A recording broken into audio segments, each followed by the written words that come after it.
Hello and welcome back. We've got another great day of roller derby here in beautiful Madison, Wisconsin. Boy, howdy. Do we ever. Yeah, we do. Yes, we do. I'm Assassinate, I am Rich Mahogany. and our first bout this morning is Fargo-Morehead against the home team here, Madison Roller Derby. And then after this game, stick around because we will be watching Quad Cities take on Madison. Yeah, that's right. Both of these teams came and visited, or coming and visited to play some games. They had both Fargo-Morehead and Quad Cities played each other yesterday. Quad Cities with a pretty strong win. I don't recall the exact score over there, but I want to say it was there was a more than 100-point spread between the two teams. I don't remember the exact score but it was either. a very very dynamic game. Very we were saying on that call, it never really felt like it was a dull moment. It didn't feel like a very one-sided matchup. No, each jam, everyone was giving it. Yeah, and Fargo, as the game went on, really did a great job of adapting to Dairyland or to the style of Quad Cities. But we rambled a little too long, Nate, because we're about to get into the first jam here. Snap. So let's head on down to the track. All right. And I guess so. We are going to get into the first jam really quick here. Let's real quick run down these rosters, shall we? Yeah, sure. For Madison, we have number 101, Quill. Number 1012, Ms. Conduct. Number 1111, Cat Scratch Fever. Number 1337, Melee. Number 207, Slam Chowda. Number 03, Wanda. Number 270, Cyanide. Number 273, Crystal Ice. Number 314, Smack and Cheese. Number 4860, Raymond Lunatic. Number 5388, their captain, Dark Horse. Number 757, Glottal Attack. Number 800, Bada Boombox. Number 815, Antimatter. Number 847, Hello Sailor. Number 8990, Frankie Fatale. And supported on the bench, Thrill Show, Contusions of Grandeur, Assassin, Derber Baby. And we are into the action of the first jam between Fargo-Morehead and the Dairyland Dolls. More appropriately titled the Herd. It's kind of it's been a conglomeration of skaters here in Madison. But we've got Smack and Cheese out there jamming for the Herd. Looks like she is just returning from the penalty box. J-Mitts out there jamming for Fargo-Morehead. So Smack and Cheese has picked up lead jam, picked up a penalty, and so now we're into a full 2-minute jam for our full first jam. Jammer penalties are going to continue. A track cut penalty assessed to J-Mitts. So now power jam for Madison.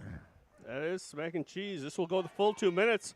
I went to Chipotle yesterday for lunch after the bout, and guess who was standing behind me in line? Smack and Cheese. Oh, nice. Mm-hmm. Were you able to avoid a did she score on? Did you get a scoring pass? She did score a pass. She scored a pass. Yeah. Oh, it's early. We're smart. We're 4 trying points up for Smack and Cheese. 8 points so far. Do have J-Mitts, jammer for Fargo-Morehead, returning to the track now.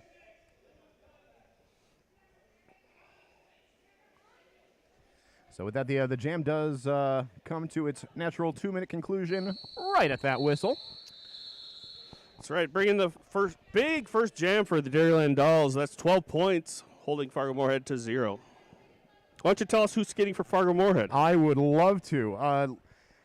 Let me see here. We've got number 77 first, Artichoker. Number 531, Mallflower. Number 687, Serendipity. Number 12, McFun. Number 222, Anita Knapp. Number 37, J-Mitts. Number 0, 2.0. Number 106, Jabberblock. Number 1531, Rugby. Number 13, Kill Her Queen. Number 95, Grateful Red. And number 135, Riot Rita. They're supported on the bench by Family Jewels and Calcutta.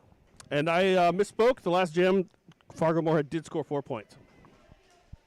So going into Jam 2, it's 4-12 in favor of Madison. We've got 2.0 on the line for Fargo-Morehead in the white and blue accents, and Glottal Attack for Dairyland Dolls in the blue and white. Glottal Attack up at the front of the pack, working against a brace tripod for Fargo-Morehead. 2.0 through on the inside to take lead jam for Fargo.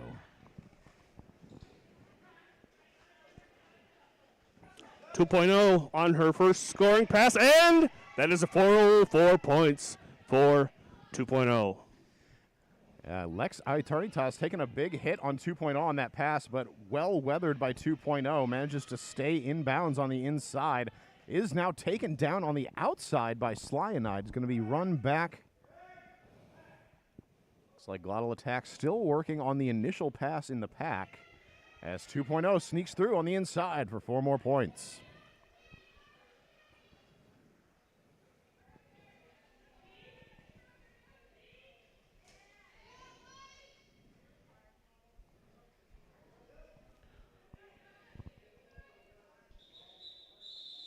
And the jam is called off, and this brings the score to a tie, 12-12. Tying it up nice and early in this game. So I know the Madison team did not play either of these teams yesterday, so Fargo is a little warmed up in that regard. But I do know a good number of our Madison skaters did participate in a scrimmage earlier yesterday. That's right. So it's not like everybody's cold or anything. Oh, actually, it looks like 1 more point was awarded to Fargo-Morehead at the end of that jam, so we do have a lead change. So Fargo-Morehead in the lead. Riot Rita going to take the star for jam number 3, going up against Cat Scratch Fever from Madison.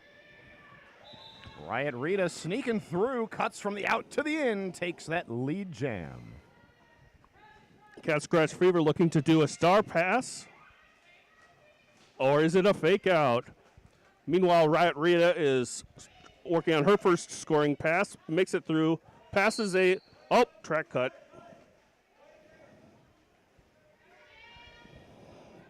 So this will be another full 2-minute jam. Cat Scratch Fever at the back of the pack still has the star, has now completed the pass over to Raven Lunatic. So Raven with the star in hand, still has 1 blocker to beat, will get through.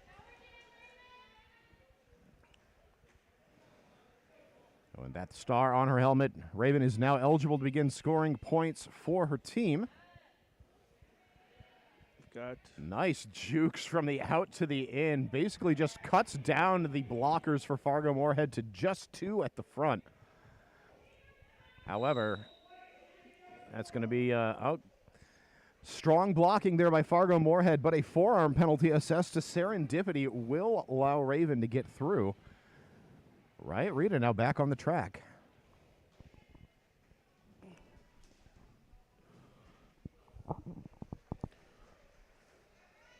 Riot Rita scoring 4 more points. Raven Lunatic still working her way through the pack of Fargo-Morehead blockers. So a forearm penalty assessed to Anita Knapp for Fargo-Morehead in the white. Seeing quite a few forearm penalties so far this morning. Multiplayer block assessed to 1337 from Madison. That is melee.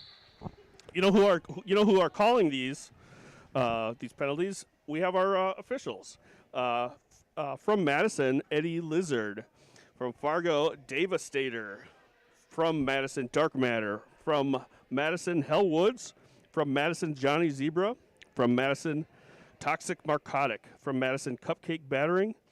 And from Quad Cities, General Issue. Going down our list of NSOs, we've got the Goram, Reaver, Shownuff, John Lane. Toxic Narcotic will be a NSO for our next game. Radio Smacktive, Cat Shihan, and Nat Splat. And we are back into the action. We've got J-Mitz jamming for Fargo-Morehead, but is one-hit Wanda through the pack to take lead for Madison.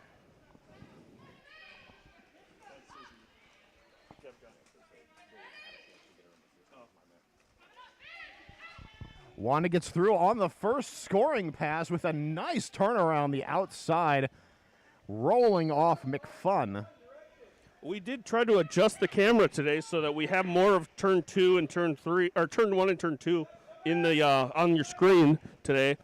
That will cut off some of turn 4, so we apologize for that. But we thought that turn 1 would have more exciting stuff. Absolutely. Turn 1 and 2 saw a lot of great action in yesterday's game between Fargo and Quad Cities. I expect to see more of the same today. One-hit wonder picking up 4 points. J-Mitz still working her way through the pack. J-Mitz removing the star cover, so looking to pass presumably. One-hit wonder calls off the jam, scoring 16 points. And that is another lead change. So with that, we will see a timeout being called for by Fargo-Morehead. Good call. That is a huge shift in momentum. Madison did a great job of locking down J-Mitz in that last jam, and Wanda just spun through the pack at That was a every big pass. spin, yeah. So definitely a strong position for Dairyland Dolls, for Madison going here into jam number 5 of the first half. If you're watching from home, chime in on the chat and let us know where you're watching from, who you're rooting for. Yeah, we'd love to hear from you. We've got the chat right up in front of us here. We're itching to talk to you. Because otherwise we're just talking to ourselves. And don't get me wrong, we love talking to ourselves. We love the company. We'd love to have you with us. Yep. Thank you for joining us bright and early in the morning here. Thank you to the Goram Reaver. Lungs of steel. Yes, indeed.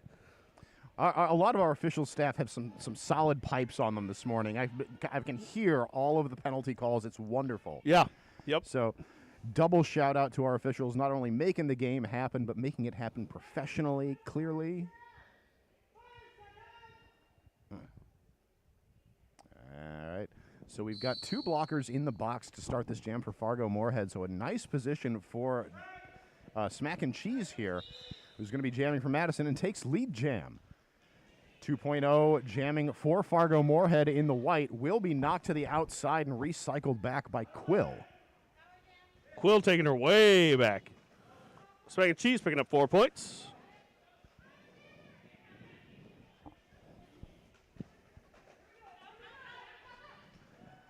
.0 just clears the pack there. Will begin her scoring pass.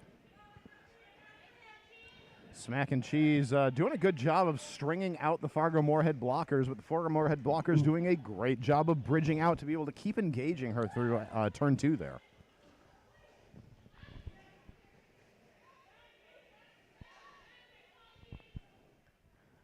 .0 through the pack, picks up 4 points. Smack and Cheese will get through, picks up 4 of her own, calls off the jam. A 12-point jam for Dairyland Dolls. I believe Fargo-Morehead picks up 4 points. Yes, indeed. So we've got about a 21-point game on our hands here, Nate. Fargo-Morehead 29, Madison 48.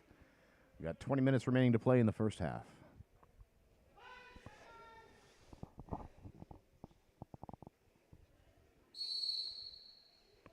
All right, we've got Glottal Attack lining up for the Dairyland Dolls. Lining up for Fargo-Morehead, we have Riot Rita. And it is Riot Rita taking lead jammer status. Glottal Attack, it not to be left behind, makes her way through the pack as well. Riot Rita up against a trio of Madison blockers, being helped by Jabber Block to break that up.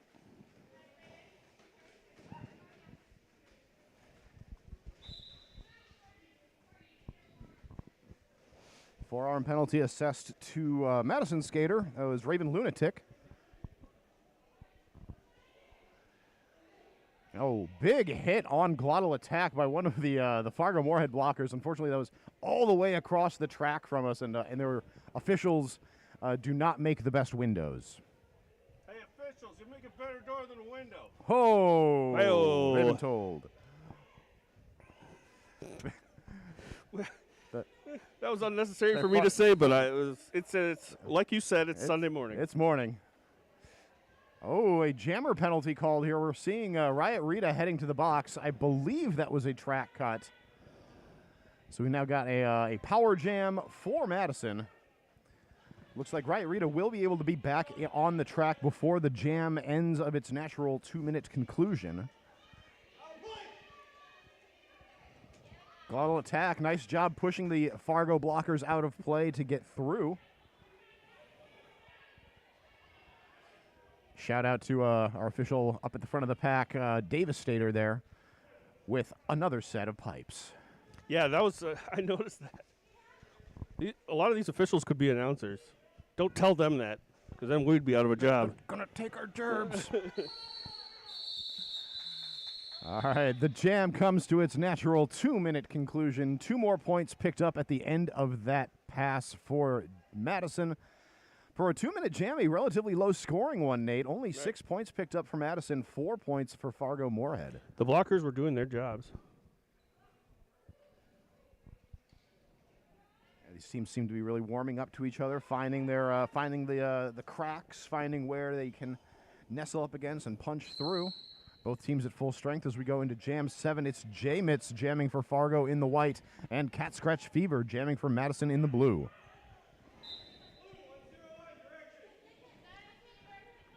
Quill picks up a direction of play penalty, so Madison loses their pivot to the box. Bada boom box. Failure to reform, heading to the box as well. So Madison with a significantly diminished pack strength here, but Cat Scratch Fever is through as lead jam. J-Mitts about half a track behind. I see Sasquatch heading to the box. I didn't catch what that was for, but Cat Scratch Fever scores 4 points. So the box is full, so Sasquatch will be sent out to skate it out a little bit, not quite able to sit down yet. Now is down and begins to serve that 30-second penalty. Looking back to the action on the track, a big hit on Cat Scratch Fever by number 77 for Fargo-Morehead. That's Artichoker. Going to stymie her forward progress, but Cat Scratch Fever quickly back up on the track. Looking to score some more points.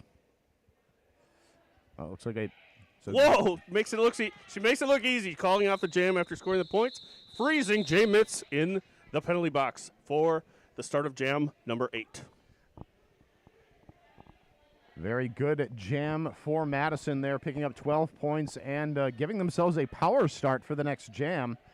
They will be starting with 1 blocker in the box. That's Sasquatch out there, but she is standing, indicating there's less than 10 seconds to serve on her penalty. So back in the action soon. Looking at the chat, we've got Corfan watching from Illinois. Chime in. Where are you watching from? I'm watching here. Fast forward in Madison, Wisconsin. You know what? So am I. I'm also here. All right, we got One Hit Wanda skating for Madison. J-Mitts, as previously discussed, skating for Fargo, but starting in the penalty box. One Hit Wanda is lead jammer. Wanda, a very strong jammer, has a lot of strong carves out there. Wanda, a former figure skater. Oh, if I'm or a competitive skater on the ice. Okay. And it shows on the track. It does show. You can see the inside and outside cuts. And makes great effect of those. So if you leave a line open for Wanda, she will be able to swing around you if you're not careful. J-Mitts dancing on the toe stops, tries to get up the line, but will be recycled to the back by Melee. Pack spread all the way from turn 2 to turn 3 right now. Of course, as I say that, it's going to collapse. Right. Yep. That's as soon as we say it, it's like Heisenberg's uncertainty principle, whereas as soon as we say it, it changes the outcome. J-Mitts, jammer for Fargo-Morehead, picks up a track cut, so that will be sending her to the box. Power jam Dairyland Dolls, but Wanda's going to call the jam before J-Mitts even has a chance to sit. For another power start for Madison. That is some strategery there, friends. That's so 2 very strong starts here for Dairyland Dolls. Going to have Fargo-Morehead at 37 points, Madison 70. And that's Smack and Cheese, who's going to be starting this power start for Madison. Mechanics up in the wall of Fargo-Morehead. Yes, Smack and Cheese taking lead jammer status. I interrupted you because I was so excited about it. Oh, it was a good thing. As soon as I said, like, Mechanics is in the pack, messing things up, but then she had to break off the bridge. So it was a good interruption. Yeah. So we do have J-Mitts standing in the box, so she'll be back in the action shortly. Nice hit to the inside there by McFun on Smack and Cheese, forces the recycle.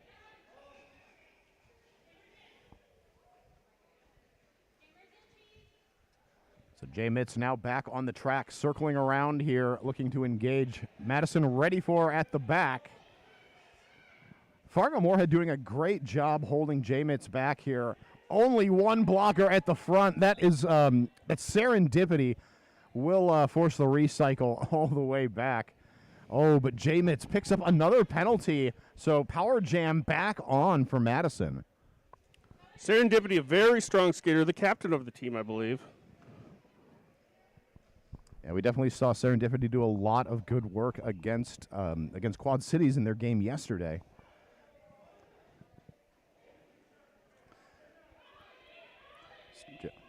Yeah, Serendipity and Anita Knapp getting all up in Cheese's business. Jam is called once again right as J. Mitz is standing. Oh.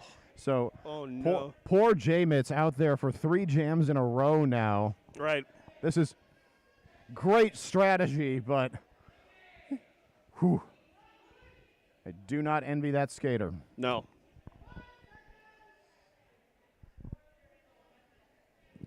Good. So in the game yesterday, Fargo did not really do much in the way of star passes. We'll see if Pivot Artichoker will be taking the star here or not. Glottal Attack out jamming for Madison as Serendipity is lost to the box for Fargo-Morehead. Glottal Attack taking lead jammer status. J-Mitz working her way through a pack of blue.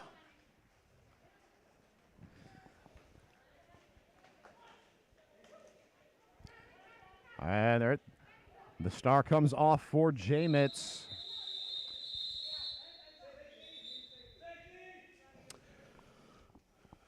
Looks like someone took a spill, maybe. Yep, we are going to have a momentary stoppage to check on a down skater.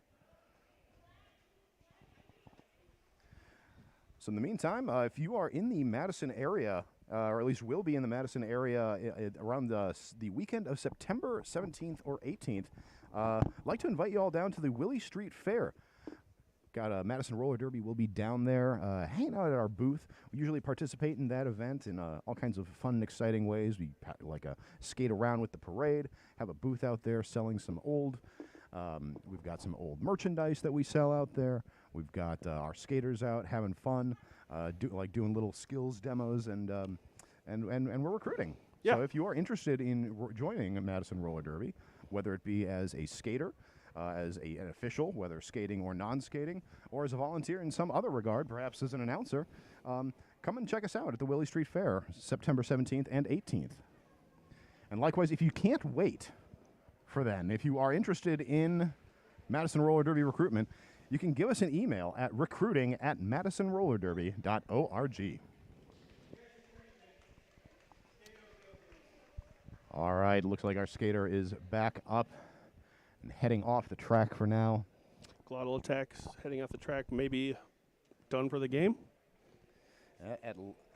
For at least 4 jams, 3 or 4 jams is the. I believe it was 3 jams. If as a skater you take an injury that causes the call off of a jam, the rule is you must not skate for at least 3 jams to ensure your safety. Yep. So it will be at least the next 3 jams that that Glottal Attack will be sitting.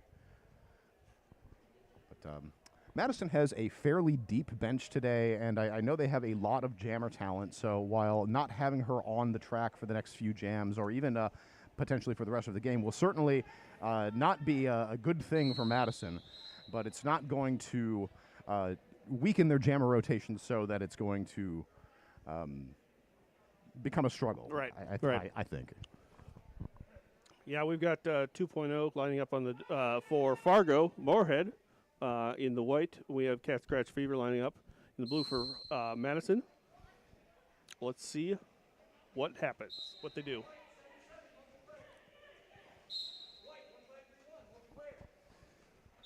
Two blockers heading to the box for Fargo for a multiplayer blocks will allow Cat Scratch Fever through to take lead jam.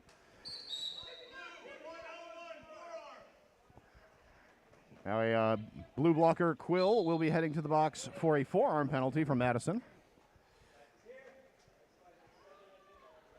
And penalty box, very popular right now. We're going to be seeing Serendipity for Fargo-Morehead heading there as well. However, there are no seats for a blocker, so she's going to have to wait for just a moment to sit. Woof. Right as one of the other blockers stands. So 10 seconds for that blocker to spend in the penalty box as the jam is called.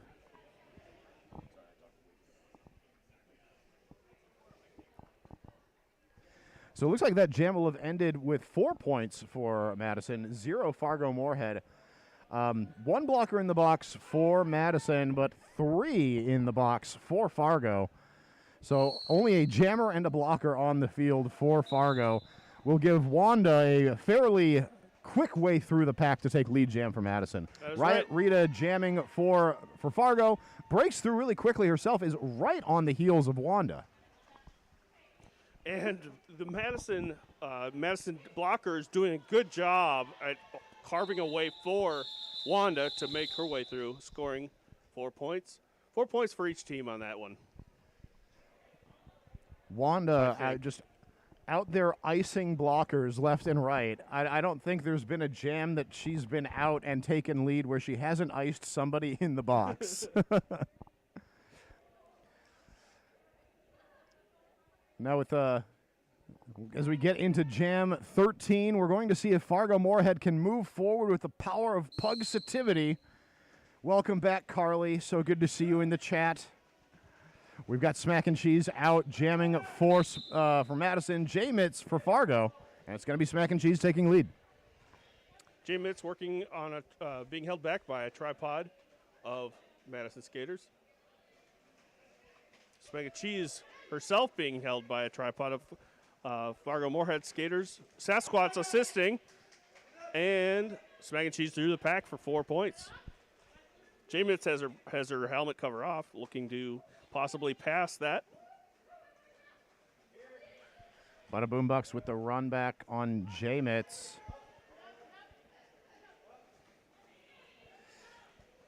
Serendipity up at the front with the last-minute catch on Smack and Cheese. Will delay her for a few seconds, but we'll have to let her go as she's got past the zone of engagement.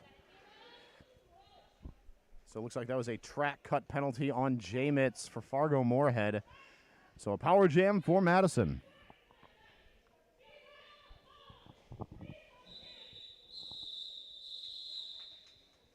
And J-Mitz once again frozen in time in the penalty box. You know, Rich, I've mentioned this yesterday. I think it bears repeating. I have there's a special place in my heart for the Fargo-Morehead team because I went to college in that area. Yeah, I believe I recall something like that. Yeah, I mentioned that yesterday, and I grew up in Fergus Falls, Minnesota, about 45 minutes away from Fargo-Morehead. Well, so there's a second home for you. Yeah. I spent the first half of my life in the Fargo-Morehead area, second half of my life in Madison. So this is a personal game. This time it's personal. Cat Scratch Fever through to take lead jam for Madison in this very personal game. This two halves of Assassinate warring inside him and in front of us. Inside of you are two wolves.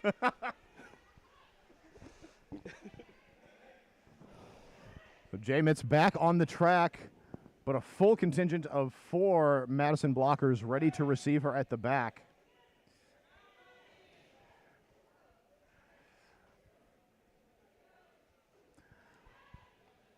Both of these walls holding very firm. We do have I believe that's Quill, the pivot for Madison. Yep, that is Quill indeed up there helping break things up. Will help sneak Cat Scratch Fever through. J-Mitz at the back of the pack with the star in hand, attempts the pass over to Artichoker, but is separated a little too far. As Artichoker has to go up to try to catch Cat Scratch Fever and now breaks off to Bridge. Wow.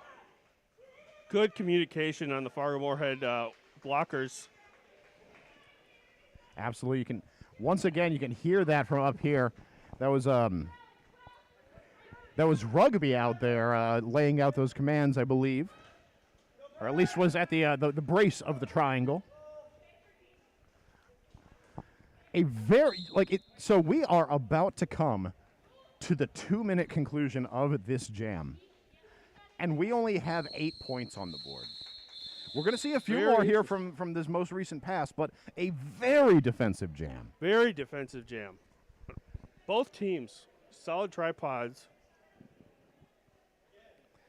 And are certainly not hesitant to go for that full 4 wall, but both teams being so quick to being able to break off that 4th blocker to bridge. The track awareness for both of these teams is very impressive for this early in the morning. I think they might have gotten up a little earlier than I did. For sure. Back to the action on the track. A single blocker in the box for Fargo as 2.0 wears the star for Fargo. Wanda out there for Madison. And it's Wanda with the lead. See if I almost expected her to call the jam right now to ice that Fargo-Morehead blocker in the box. In true Wanda fashion. No, points first. Points first, then ice. So Wanda and 2.0 skating neck and neck as they approach this small pack here. Only a single Fargo blocker in there. That's 2-2-2. Anita Knapp keeping things on lock.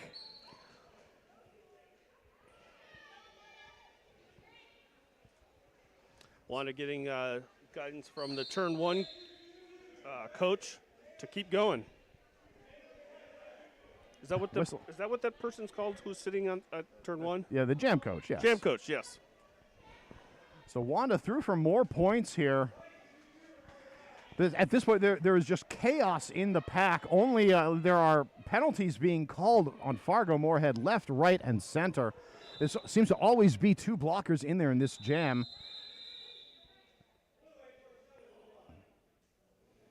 And it looks like we have a little spill on the track. If you want to know more about these teams and reach out to them on social media, you can see Madison Roller Derby. Go on Facebook. It's Madison Roller Derby on Instagram, Madison Roller Derby. For the Fargo-Morehead Roller Derby, you can find them on Facebook, FM Derby Girls. So that was 2.0 for Fargo-Morehead, who took a little spill there. Looked like she may have landed her back on somebody's skate. So as we were saying with Glottal Attack, she will be out of the game for at least 3 jams here. She is still geared up, just lying down right now. So we're hoping that all is well there and that we'll see her back on the track in short order. Yes. One thing about this game is it can be it's a rough and tumble game, but we try to keep it as safe as possible. Absolutely. We are very grateful to all of our safeties who are here, who, much like our officials, without whom we could not have this game of roller derby that we all love so well.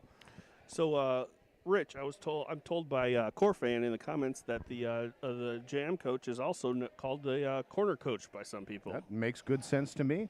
In a place where there are no corners because it's a round thing. It's a round thing. No, I'm absolutely here for that. I like that corner coach is because you're not necessarily just coaching the jammer. That's it's a more inclusive term. I like it better. Yep. We are back into the action on the track. Smack and Cheese jamming for Madison. Riot Rita jamming for Fargo-Morehead. And it's going to be Smack and Cheese through. And Smack and Cheese, my Chipotle buddy. So even though Wanda didn't call that last jam, she did leave blockers iced in the box. So I'm going to say her record stands. Nutmeg wishes she was here with us. She skated with the Fargo-Morehead team yesterday. Glad you can at least join us remotely, Nutmeg. You did a great job yesterday, Nutmeg.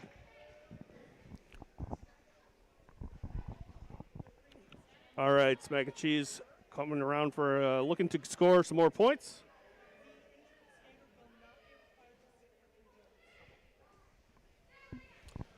Nutmeg scoring 4 more points.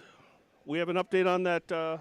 Yeah, so thank you very much to the Goram Reaver bringing us all them sweet, sweet deets. So that last jam was apparently called in error. It should not have been called. 2.0 did need to take a little bit of a rest, but apparently due to a, quote, cacophony of penalty chaos, there was a little bit of confusion for the jam calling.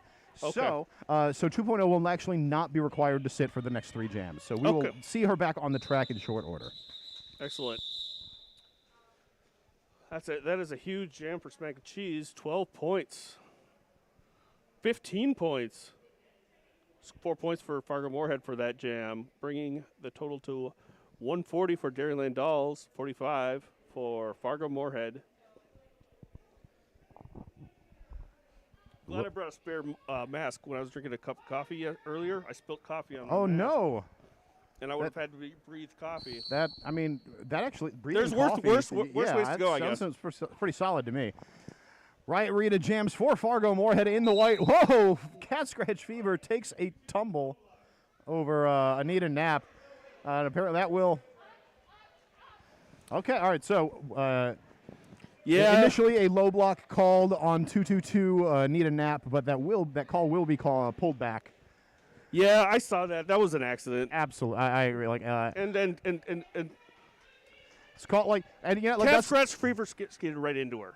That's why we have all these different officials at multiple positions, because from what looks like a low block from one angle may be clearly not from another. Right. So shout out to our talented officials and very dedicated. Love them to itty bitty pieces. So getting back to the action on the track, Cat Scratch Fever has gotten through and scoring points. However, no lead jam has yet been decided. So Cat Scratch Fever has been getting through on the no pass, no penalty. So ineligible to pick up the lead jam. So I believe lead is still open for Riot Rita. But Rita is just being glommed on by that blue wall. Rita taking a nice far run back. Going to get a bit of a head of steam before hitting this wall. Probably a good call here.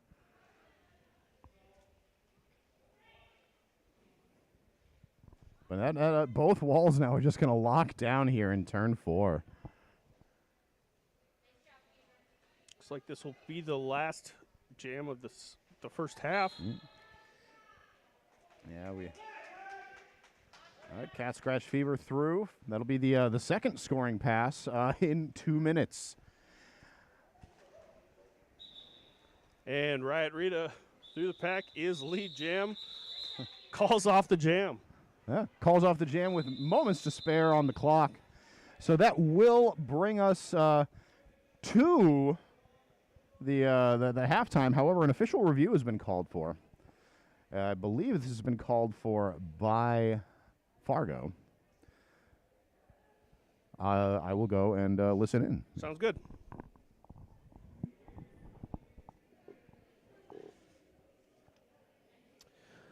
If you want to learn more about roller derby and you want to be involved, we've mentioned previously that you can reach out to recruiting at madisonrollerderby.org for more information. But regardless of where you are, I'm sure you can reach out to your local derby folks to become involved in this excellent sport. It's excellent, it's fun, and it's inclusive, and it's for everyone.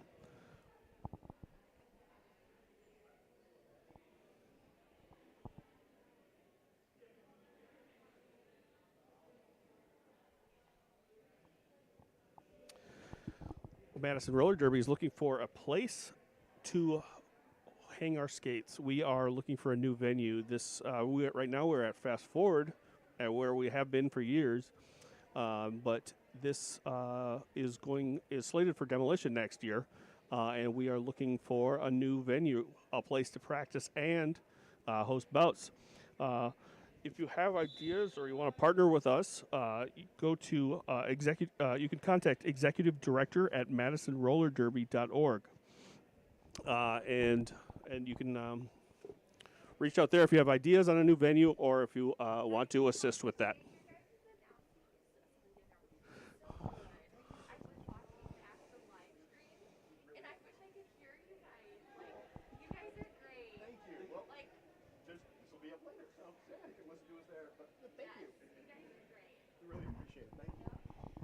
All right, I am back with an update on that official review. So Fargo-Morehead, there was apparently a little bit of confusion on the bench.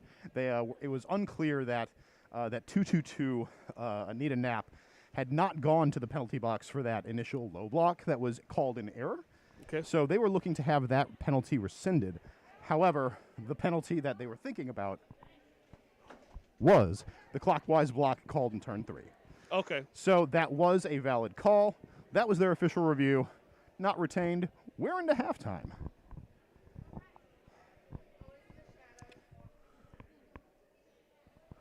All right, and that brings us to an exciting first half. 148 for the Dairyland Dolls, over 100 points over the Fargo-Morehead Derby girls at 45 points. But it could turn around in the next half. We don't know. It certainly could. We saw the Fargo team make a pretty strong stand in the second half yesterday, so we'll see what happens. Corfan with the accurate accurate postulation on the official review. It's like you've done this before, friend. Yeah. All right, so we are going to continue with this quick intermission. We'll be back in just a few minutes with the second half of Madison versus Fargo-Morehead here at Fast Forward in Madison. I'm Rich Mahogany. I'm Assassinate. Stay tuned.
All right, friends, we are just about back for the second half of Madison Roller Derby taking on Fargo-Morehead Roller Derby. Right. I'm Rich Mahogany, if you're just joining us. I'm Assassinate, and we are about to begin our second half here. It was a lot of derby action in the first half. Absolutely. Madison taking an early lead, huge lead, but it could go either way now. Yep. We'll see one-hit Wanda out there jamming for Madison in the blue. J-Mitz for Fargo-Morehead in the white. Wanda, a high-performing jammer in the first half, icing blockers and jammers in the box, all willy-nilly like. See what you can put out on this jam. Fargo's defense is holding well. Of course, as I say that, Wanda will break through, takes lead jam from Madison. J-Mitz being held back initially by Bada Boombox there for Madison, but then enough time bought for the rest of the Madison blockers to nestle around J-Mitz, who has removed the star. And one-hit Wanda makes her way through the pack for 4 points. J-Mitz still working.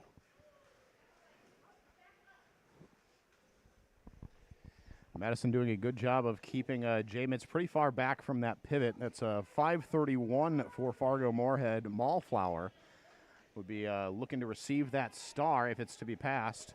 And there she goes in. Star is passed, and Wanda will call the jam, leaving no one in the box. Wanda, it's like I don't even know you anymore. Wanda. Oh, yeah, a good jam there for Madison to kick off the first half, 8 points to 0. But as I said, the penalty box is empty, so we will have both teams at full strength, meaning 80 wheels on the flat track. Not counting our illustrious officials, of course. No, of course. Down to the jam line, IC 2.0 down there jamming for Fargo-Morehead, and it's going to be smack and cheese for Madison. So Madison going to lose 207 and 270 to the box. So two blockers down as 2.0 breaks through to take lead jam for Fargo-Morehead. Smack and cheese about half a track behind. But 2.0 hits it, quits it, and dips it. Dipping into that, 4 points for the Roller Derbies will bring their score up to 49 Fargo-Morehead, Madison 156.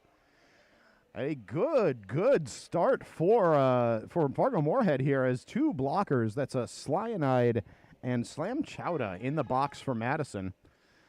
So only 2 blockers to beat for Fargo-Morehead jammer Riot Rita. She does it. Beautiful cut to the inside. She was like lining up on the inside line, ran right to the out. Her blockers did all the work she needed. Lead jam goes to Fargo-Morehead. And Riot Rita working on her first scoring pass while Cat Scratch Fever is still trying to get out.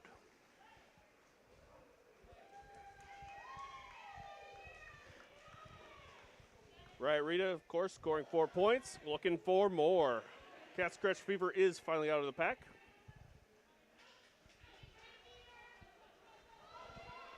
Oh, 2.0 tumbles through the pack. Lots of bodies hitting the floor over there in turn 3, but she will call off the jam from the ground. So we've got at least 4 points on that first pass. I see our officials conferring. Looks like it's going to be an extra 2 points on that pass for Fargo-Morehead. So 6 points total. We now have 101 points separating these two teams. That is a Dalmatian amount of points. It is. It's a little unfortunate. Oh, no, Quill is out on the track. Right in the middle of the pack, wearing the stripe for Madison in the blue. Wanda out to jam for Madison. J-Mitz for Fargo. Oh! Ooh, Wanda through first, but got a cut on the way. So this is going to be a power jam for J-Mitz and Fargo-Morehead. A great momentum shift in favor of Fargo here. See if they can capitalize. Only 2 blue blockers on the track as well. J-Mitz looking to pass on the inside. Gets knocked out by Quill, but Quill goes to the penalty box. J. Mitz working going on the outside. Passes the single blue jammer. That'd be Melee. But a penalty called on Melee as well, but told to remain on the track because that is an over-full penalty box, friends. Oh, my. The penalty chaos continues into the second half. We didn't really get a chance to talk much about the penalties coming into the half. We are going to see 4 points picked up for Fargo-Morehead, 0 for Dairyland Dolls. And an official timeout will be called. To little surprise, that was a pretty nuts end of that jam. But taking a look at some of the penalties that we had, I don't have any specifics, unfortunately. But we only had like a few skaters with 4 or 5 over on the Fargo-Morehead side, so a little bit of penalty danger there. But Madison was not in too similar a situation. But now after that jam, I think every single Madison skater in that last jam was assessed a penalty. So we are getting a little bit of an update here from our esteemed colleague Gorham Reaver. Nate, what do I have? There were a lot of penalties for blue, and they're just trying to get them all sorted out. It makes sense.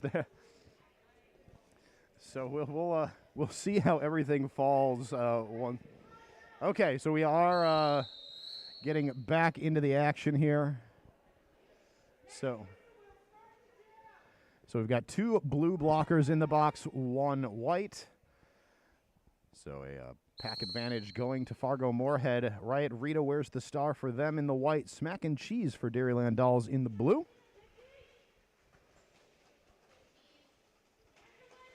Smack and Cheese wasting no time pushing up at the front.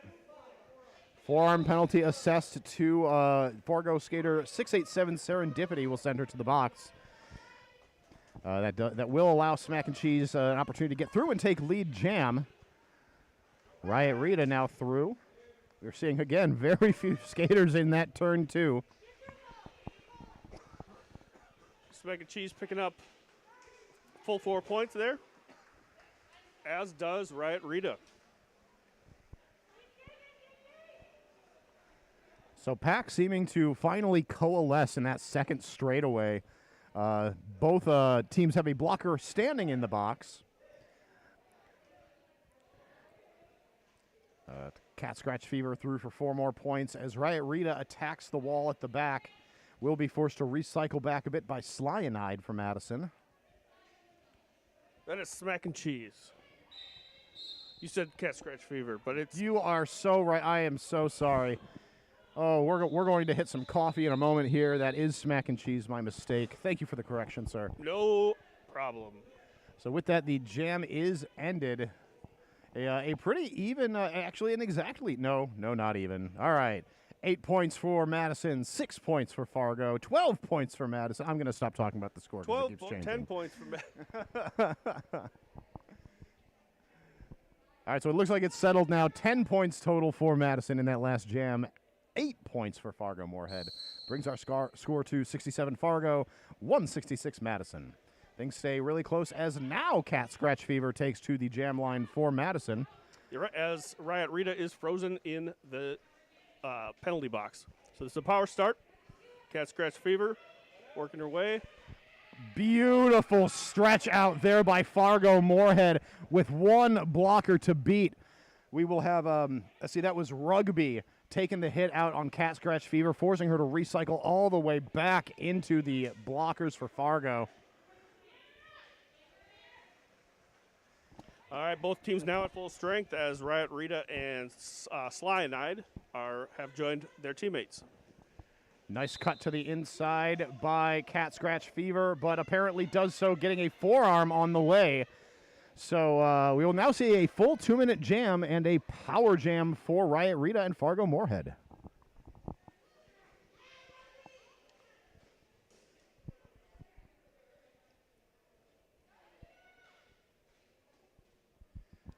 This is probably the most stationary the pack has been in quite some time, hanging out way at the far left-hand side of your screen there in turns 3 and 4. Riot Rita with only 2 to beat will be forced in by Slyanide. Steps right back in, though. Raven Lunatic, the 1 to beat for Riot Rita at the front.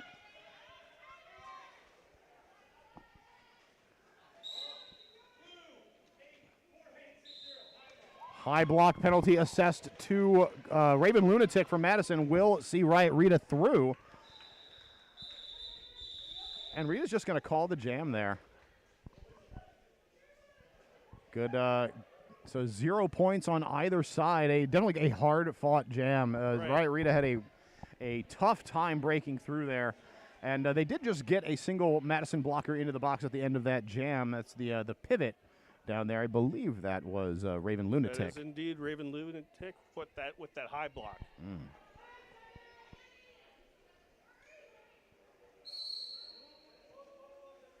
And it is Wanda and J-Mitz. Wanda right through the pack takes lead of jammer status. J-Mitz still working her way through a tripod of blue. Some, oh no. So Fargo a little slow getting skaters to the track for the start of that jam. So we'll be skating 2 blockers down for this jam. Oh no. And with Madison in control of the jam, it's one-hit Wanda with lead. And a track cut penalty assessed to J-Mitz. Oh, no. Oh, no. Yep, we've got a power jam and a very unequal amount of blockers on the track. Fargo is not going to get more than 2 blockers for this jam. I've seen this happen in games before, and it's heartbreaking to see. But it's the rules. You have to be on. Like they call 5 seconds, you need to be there.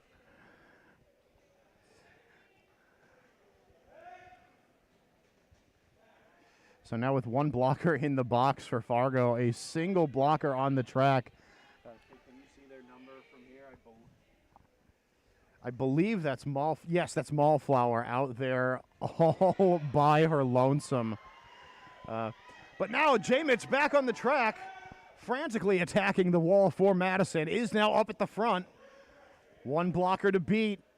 Oh, just enough time bought by Lex Aeternitas for the rest of the Madison blocking team to get up there. Wanda through for 4 more points. Clearly, they are just running this for the full 2 minutes, taking as much opportunity of this as they can. No, I'm not keeping stats, but this is probably the highest scoring jam so far. Oh, without a doubt. And even with the 2 blockers off the track, we do see 4 points going up for every single pass. So a 24-point jam for Madison. A Fargo-Morehead calls for a team timeout. Definitely a good call there. Yeah, take a breather, get reset, refocus. Don't think about that. Move to the next thing. Every jam is a new jam. Mm-hmm. It can definitely. It's a tough thing to overcome psychologically when you put yourself in a situation like that. And they were a split second away from getting on the track in time for that jam to start. It's like when you're playing Magic and you keep not drawing lands. Mm-hmm. Like it's a win, but you beat that guy who keeps not drawing lands. Yeah. But you take the win, but you don't like to win that way. Yeah, no, it feels dirty. Yeah. Like you should be able to have your lands play some cards. You tap that mana. Yep. I know. I play Magic. Yeah. Not very much. I've lapsed in my older years. Go to MTGarena.com for your free thing. Just kidding. They're not a sponsor. But you can play online for free. So we are looking to get back to the action. We do have the timeout stopped. We do see 2 Fargo blockers starting in the box. I presume those are the skaters who came in late or attempted to come in late from the last jam. But we'll find out as we can see their numbers when they come forward. For now, Smack and Cheese. Skating for Madison takes lead jammer status. That is 2.0, making her way through the pack for Fargo-Morehead. Ooh. Big. That was, I don't know if I agree with that, but okay. Track cut for 2.0. And there was a big hit that 2.0 absorbed from mechanics there that set the foot out of bounds. That was that call that. I'm not gonna. I should have second guessed it. No. Mechanics. I've been hit by mechanics before in about. Strong. Mechanics hit hard, deconstruct you. So that jam will be called 6 points up for Dairyland Dolls. That jam. Oh, I'm sorry, 7. Yep, 7-0 will make our score. Fargo 67, Dairyland Dolls 197. So 130 points separating these teams, and it will be a power start for Madison. Yep, that is Cat Scratch Fever as getting a power start. Right, Rita starting in the box is standing now, so we'll be back in the action shortly.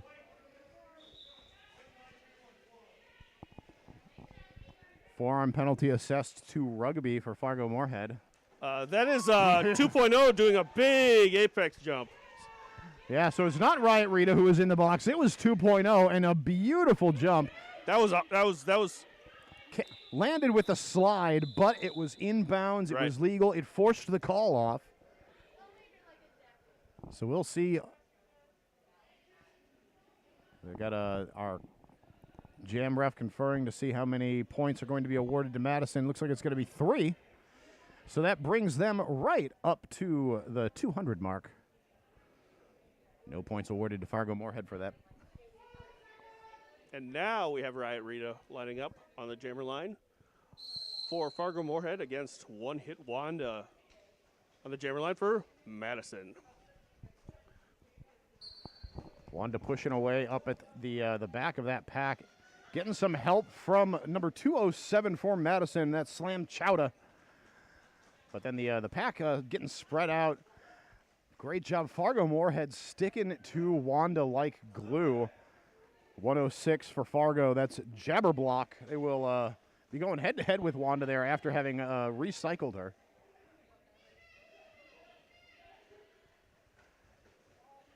Fargo blockers, now we've got number 77 Artichoker at the back. They're doing a really good job of managing one-hit Wanda in that jam.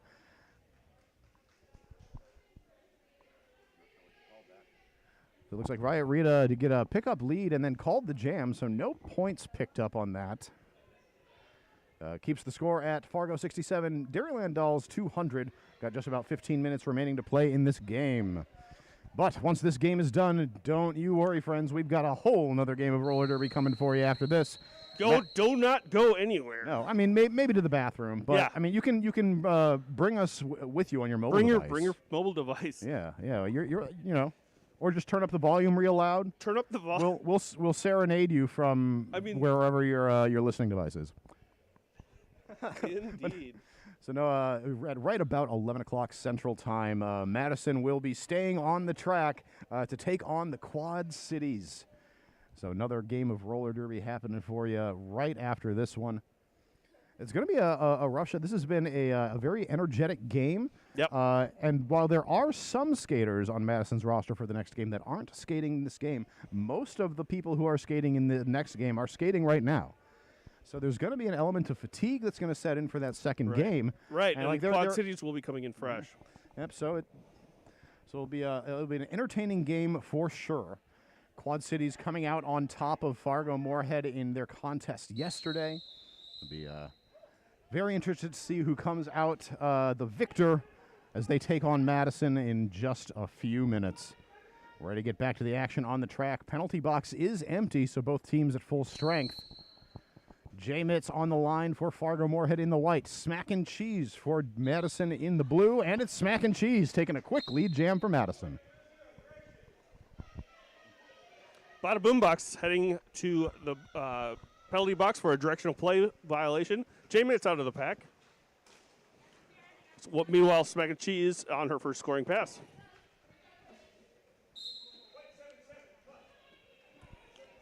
We got a track cut penalty assessed to Fargo-Morehead skater number 77, That is Artichoker.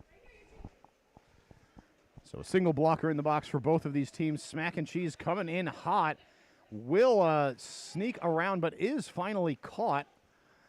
In that triangle, I see Killer Queen doing some good work there and breaking off to Bridge.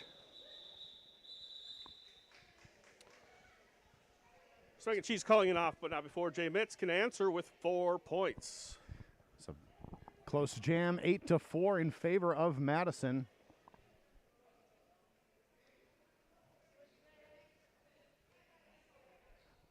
So we're going to see Serendipity and Anita Knapp for Fargo coming and taking the forward position on the track. Finally joined by Mallflower, rounding out the defensive lineup that's on the track for Fargo-Morehead. They have their pivot in the box. Got 2.0 jamming for them, up against Cat Scratch Fever for Madison. Sly and I taking 2.0 way back.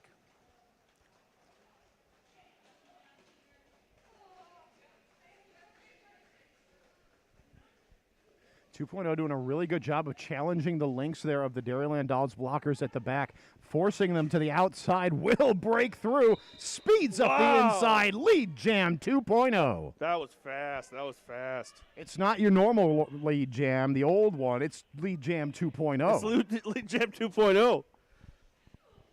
2 times faster than the original. We've made it better, faster, stronger. Less latency.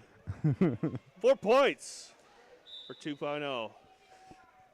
Cat Scratch Fever taken down on the inside, does have the star in hand, but will break through. Oh! Sometimes I inadvertently, like without thinking, I make a verbal noise. I say, oh, and I realize I have the mic to my face. Oh, big ope energy right there. Yep. All these teams are Midwestern, so they know the ope. Yeah.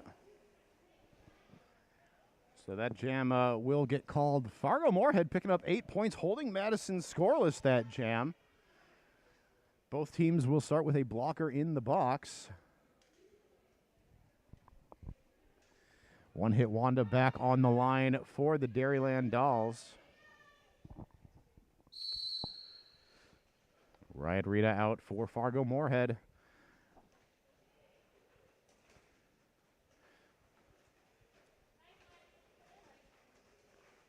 And it is one hit Wanda, taking lead jammer status. Riot Rita still working her way through the pack. Being held back by number 111 and company. 111 being that is Lexi Turner Toss.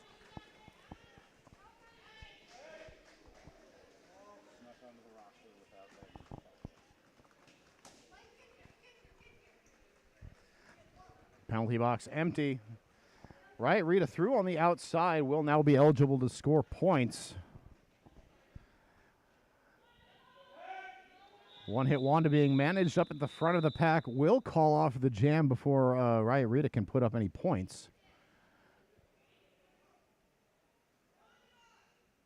Or at least so I thought, but I see 3 points on the board. Well, we live and die by the scoreboard, so I'm going to trust it. Yep. So 3 points for Fargo-Morehead, 7 for Madison. Empty penalty box going into jam 14 of the second half. That is right, Rich. Both teams at full strength.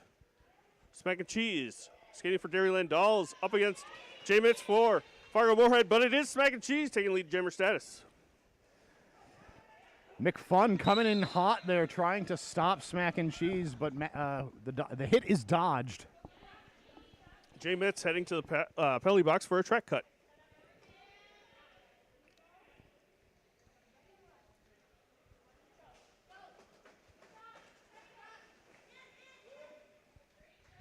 Ooh, good coordination on the blue blockers there. Yeah, that very nice track communication. Ran up, but then stopped just in the nick of time to allow to kind of sow chaos in the Fargo-Morehead blocking line. So with allowing Smack and Cheese to pick up those points, calling off the jam. Looks like they have iced they had iced J Mitz in the box. However, that was J Mitz 7th penalty. So she is fouled out of this game and has been replaced by a yet-to-be-seen jammer. That's right. So Cat Scratch Fever out on the track for Madison takes lead jammer status. It is 2.0 in the penalty box who is serving that penalty for J Mitz. 2.0, who up until this moment was Schrodinger's jammer, undefined until observed on the track, and then you observed, and it's 2.0.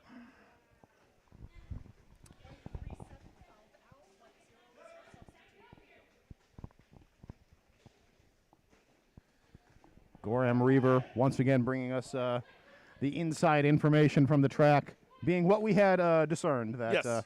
That J Mitz has fouled out, and 2.0 is the replacement Yes, for this jam. I do appreciate just confirming that, though.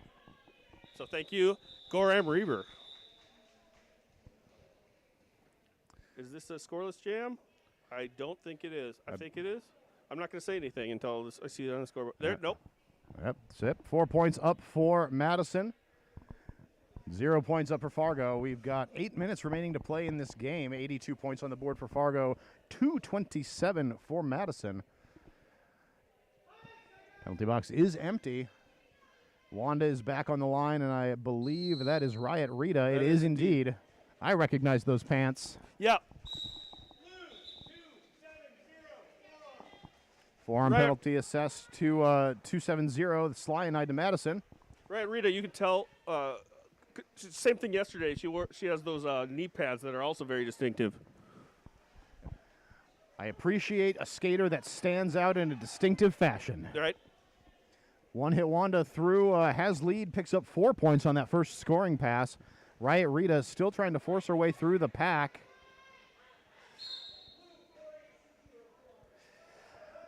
Madison loses another blocker to the box. It's a forearm penalty on the pivot.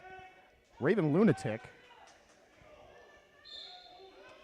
Oh, and one hit Wanda heading to the box as well. I did not catch the penalty on that, but this will be a power jam now for Riot Rita, and a jam that goes the full 2 minutes.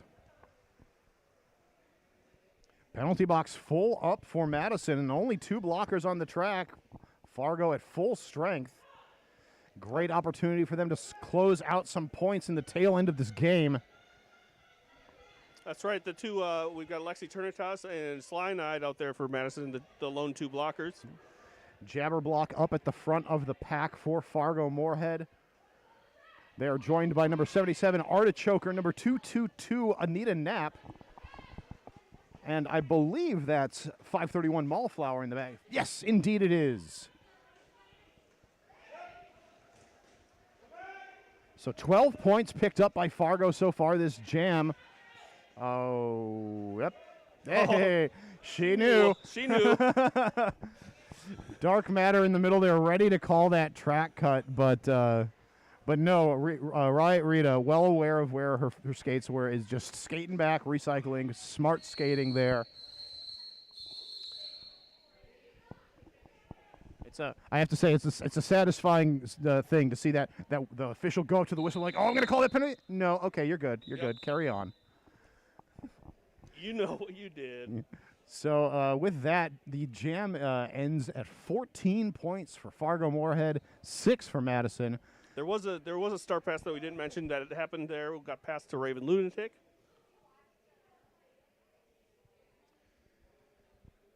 So we have a official review happening here. I believe it's been called for by Fargo-Morehead. Would you like to go down this time? Yes.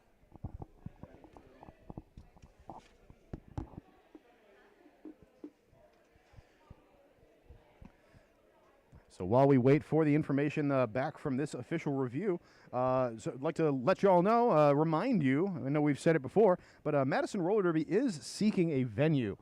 This place that we've been calling our home for years and years, our practice space, our place where we play our games, fast forward, is likely going to be going away in the not-too-distant future. So we are looking for a venue. So if you have space or a lead or would like to partner with us, please contact Executive Director at madisonrollerderby.org with any information that you have. Good morning, sir. Thank you. Thank you for waking up to see some roller derby. It's a great day for it. What else would you rather do on a Sunday morning but watch some roller derby? We're about to get back into the action, and Assassinate is coming back here to give us a little bit more information on that official review. Right. Fargo-Morehead was challenging the points that the Blue Jammer had made. Sorry, got to take a breath. Alleging that Raven Lunatic hadn't put the cap back on before. But, in fact, the points that were awarded for Madison in that bout happened before the penalty. All right. Well, thank you very much for that update. Back to the action on the track. Smack and Cheese out lead jam for Madison. Jam against 2.0 for Fargo-Morehead as 2.0 tears through the Madison defense and is hot on Smack and Cheese's heels. 2.0 working on the initial scoring pass. Smack and Cheese crashing through the pack, taking down Artichoker to the floor on the second scoring pass. Now working on the third. 2.0 through for 4 points. That will get the Fargo-Morehead team across the century mark for this game. Jam is going to be called.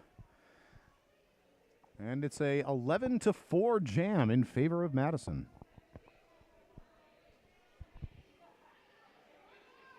That's right. Looks like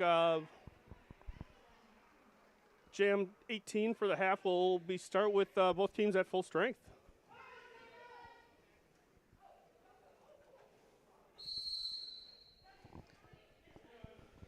All right. Riot Rito jams for Fargo against Cat Scratch Fever of Madison. Sly and I lost to the box for Madison.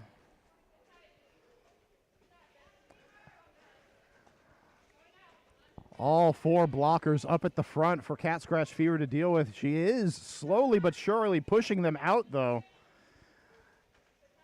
Malflower has to break off to bridge.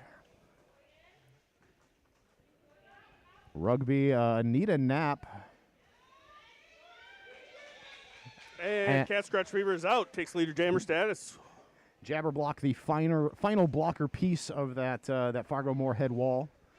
So they were the final line of defense against Cat Scratch Fever. We have a star pass, right? Rita passing to Jabberblock.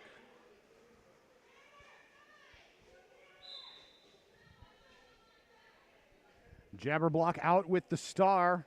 With that, almost on the helmet. And now the helmet's cover is on. They have activated their jammer powers. Jammer power, activate. We'll see what they can do with it here. Will points be put up? Yes, that's going to be 4 points on that pass for Jabberblock and Fargo-Morehead. Cat Scratch Fever has gone to the box. So this is now a power jam for Fargo-Morehead and Jabberblock. I was too busy watching Jabberblock. I didn't see what Cat Scratch Fever got sent to the box for. Yeah, it was a quick penalty, and somebody did not utilize their sweet pipes to tell us what it was, or we just weren't listening. We were listening to our own pipes. I think we were listening to our own pipes. That's more likely, yeah. Cat Scratch Fever is back out on the track. Fargo doing a really great job of staying elastic with their wall. They know Cat Scratch Fever likes to try to poke holes, jumping from one side to the other. And she will break through, picks up 4 points right at the end of that jam. Like how the Velociraptors test the fence in different places in the original Jurassic Park. Clever girl. Clever girl. Big jam for Jabberblock. They pick up 8 points on that star pass for Fargo-Morehead. Dairyland Dolls held down to 4. 140 points separate these teams as we get into what may be the final jam of this contest. Both teams at full strength. It's Wanda for Dairyland Dolls against 2.0 for Fargo-Morehead.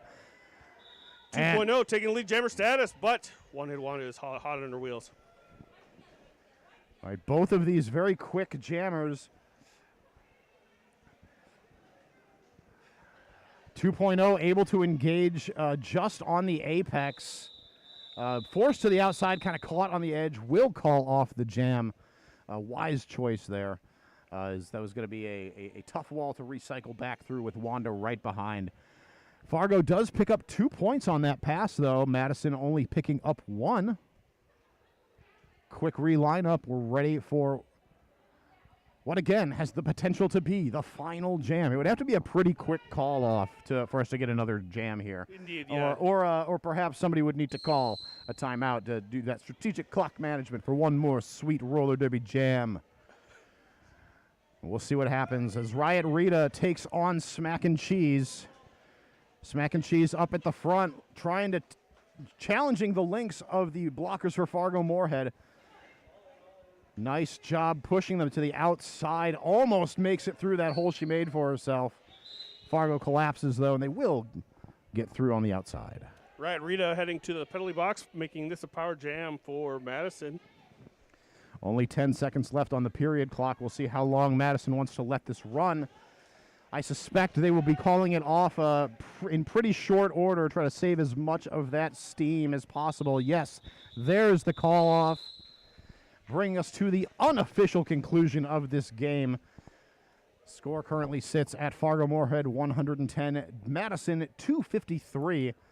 And with Riot Rita frozen in the penalty box, she will be in there for the next game that she starts. It's true. That's how it works. Those are the rules. Yep.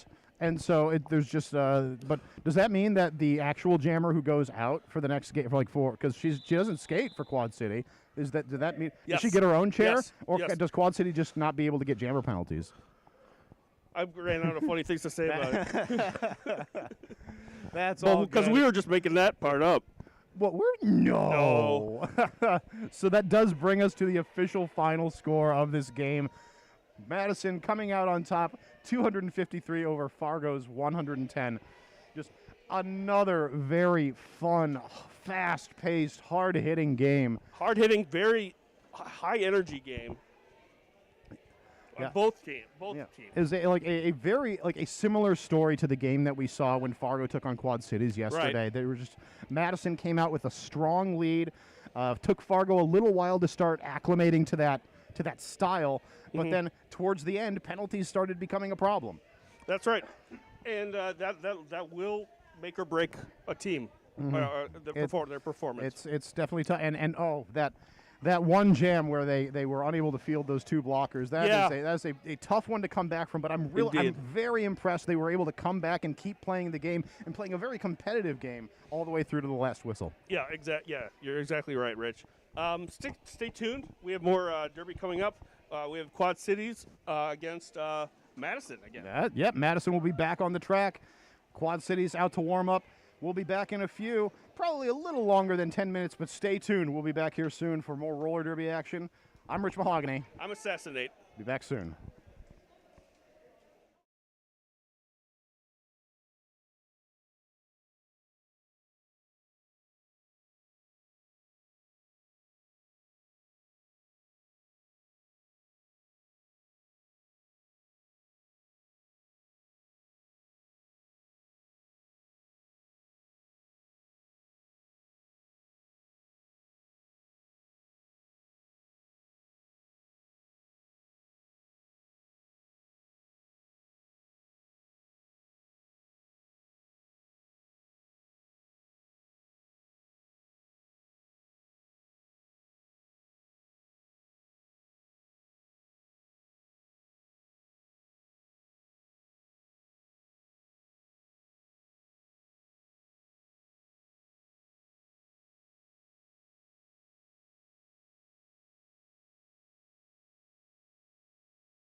Welcome back, everybody.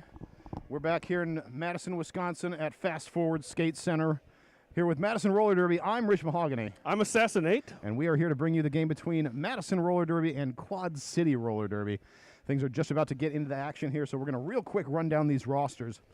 For Madison, they will be skating in the white with blue accents. We've got number 03, One Hit Wanda. Number 101, Quill. Number 1012, Misconduct. Number 1111, Cat Scratch Fever. Number 1337, Melee. Number 207, Slam Chowda. Number 270, Cyanide. Number 273, Crystal Ice. Number 314, Smack and Cheese. Number 4860, Raven Lunatic. Number 5388, Dark Horse, captain of the Madison team today. Number 800, Bada Boombox. Number 815, Antimatter. Number 847, Hello Sailor. And number 8990, Frankie Fatale. They are supported from the bench by Thrill Show, Contusions of Grandeur, Cassie Roll, and the Derber Baby. That's right. And for Quad City, we have number 138, Darth Baber. We have for 269, Slaughtermelon. 29, Crystallica. Number 3, Dauntless. Number 32, the Lioness. 402, Colonel Chaos. Number 426, Marijuana. Number 44, Dirty Harriet. Number 563, Lady Gotcha. Number 777, Mean Latifah. Number 815, Missy Fit. And number 970, Jamis Joplin. They're supported on the bench by King Louie and Penny Payne. Let's go to the action on the track. We've got Dauntless out taking lead jam for Quad City in the black and red. Cat Scratch Fever jamming for Dairyland Dolls, but has passed the star over to the pivot already, who is out skating next to Dauntless. That's Raven Lunatic. That will force the call off. We do see 4 points have been picked up by Dauntless there, so a quick hit it and quit it jam in favor of Quad City. Go ahead. To real quick introduce our officials for this game. We've got Dark Matter, General Issue, Johnny Zebra, Eddie Lizard, Disgrace Kelly, Cupcake Battering, Hal Woods, and Devastator. Our NSOs for this game, Goram Reaver, Show Nuff, John Lane, Toxic Narcotic, Radio Smacktive, Cat Sheehan, and Nat Splat. All right, we've got Jamis Joplin skating for Quad City in the black, and we've got Smack and Cheese skating for Madison in the white with blue trim. Smack and Cheese takes lead jammer status. Jamis Joplin, strong jammer for Quad City, nearly 100% lead jammer status in yesterday's game against Fargo-Morehead. That's right. Madison doing a good job of keeping her back. She is only now completing the initial pass. But we've got Smack and Cheese through, looking to pick up her second scoring pass here. Hits it, breaks through the wall, is going to keep the jam going. Trusting her team to hold back Jamis Joplin. Oh, a track cut drawn on Jamis Joplin is going to turn this into a power jam for Madison. Smack and Cheese calls the jam, freezing Jamis Joplin in the jammer box, in the penalty box. So a big jam for Madison there, puts up 10 points, getting them on the board. Quad City picks up 2, so we've got a 6-10 score in favor of Madison. With that, in the second jam, we've got a lead change. Lead change. So we do have the one blocker standing in the box for Quad City, one blocker sitting in the box for Madison, and of course the jammer in the box for Quad City. We've got One Hit Wanda out jamming for Madison in the white in a power start. One Hit Wanda taking lead jammer status. Quad City preparing for another attack.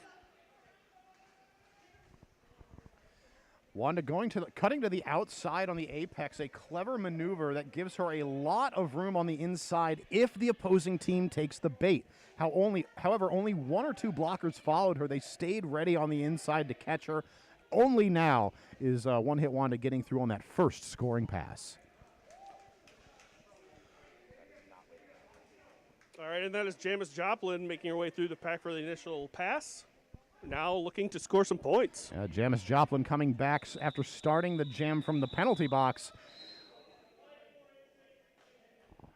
So a late hit called on, yes, that was Raven Lunatic for Madison. Well, just after the jam ended.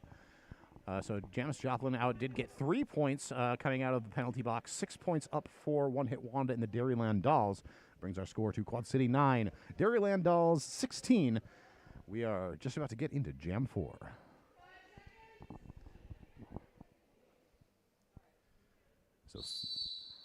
So that one blocker in the box for Madison. We see Crystallica on the line, jamming for Quad City in the black and red. Cat Scratch Fever out for Madison in the white and blue. And it's Crystallica with lead jam for Quad City. Oh, no.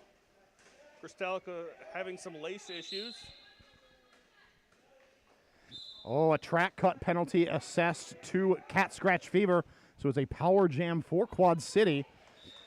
Crystallica, this is a very cold morning for roller derby. A lot of folks being iced in the penalty box in the first game. We're seeing that trend continue here in game 2.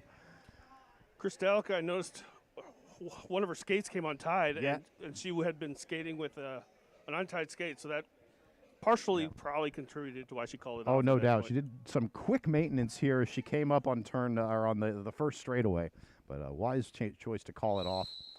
So we'll see. Dauntless takes the line up against Cat Scratch Fever, who is in the box. So power start for Dauntless and Quad City. One more blocker to beat. Big hit on the inside by, I believe that was Crystal Ice. Yes. Crystal Ice knocking Dauntless to the outside will force the recycle into turn 1. Dauntless taking lead jammer status, though. Cutting through the in at the last second. Madison Jammer standing in the box, removed the helmet cover before even taking to the track.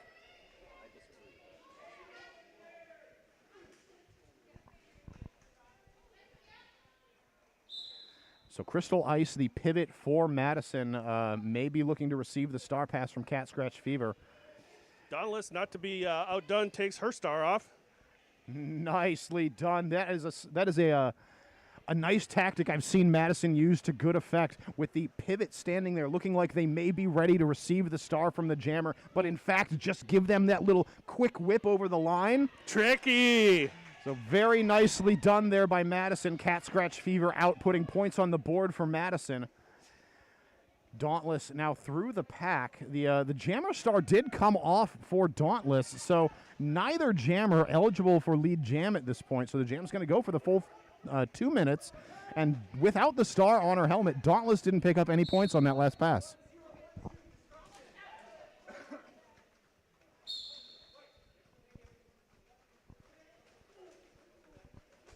And we have misconduct heading to the penalty box.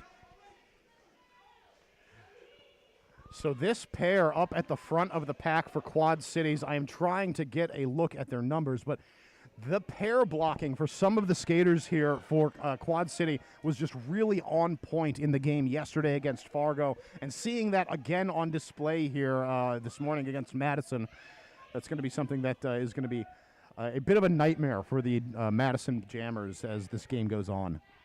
Yes, indeed. Cat Scratch Fever picking up 4 points.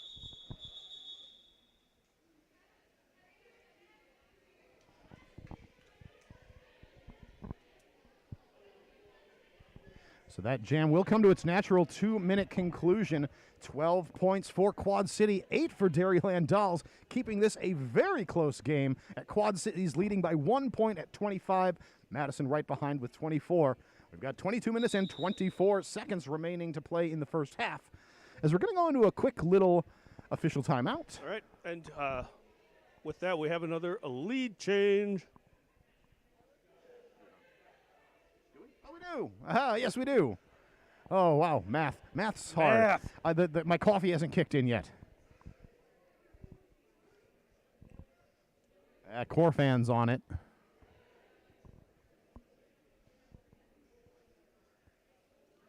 Are we going to have an official timeout for every lead change? I think so. I think that's the new rules. New rules, yep, sounds good. Mm-hmm.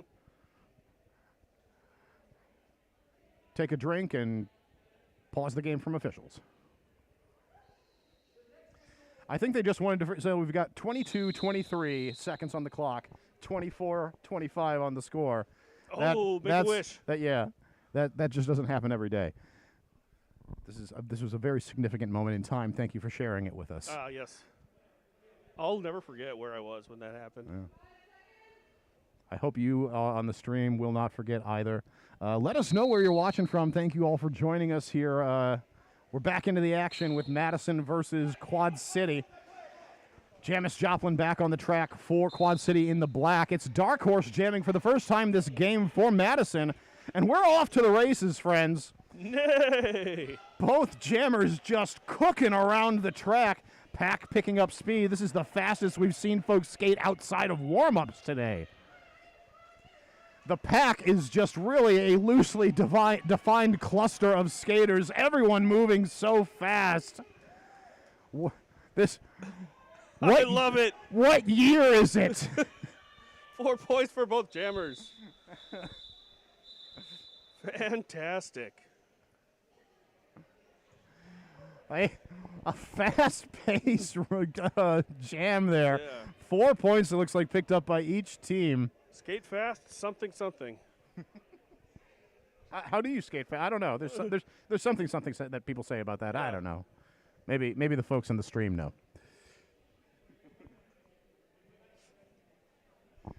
Thank you, Wolfie.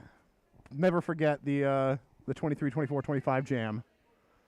Most meaningful jam of our lives.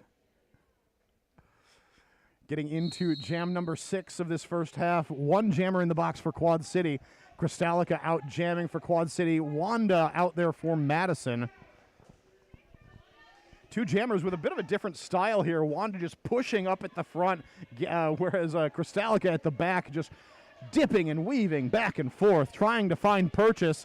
Only has one blocker to beat. That's Quill. Antimatter rushing to catch. Will not be able to catch her, though. Kristalica through to take lead jam for Quad City. Wanda, though, hot on her wheels. And it's race time again. What time is it? Race o'clock. This isn't Race City. What's happening? The outside jammer refs are like, slow. Yeah, I was looking at those, like those poor OPRs. Yeah. Like rude skaters, rude. Another scoreless jam. Oh, no. Oh, yeah, okay, yeah, scoreless jam. So 28-29 stands the score in favor of Quad City as we line up for jam number 8. The penalty box is empty. It's Cat Scratch Fever on the line for Madison in the white. And going to be Dauntless coming back out for Quad Cities in the black. Dauntless wastes no time getting to the front of the pack. Just 2 blockers to beat. That's Raven, Lunatic, and Slyanide. She will sneak through on the outside. Lead jam goes to Quad City.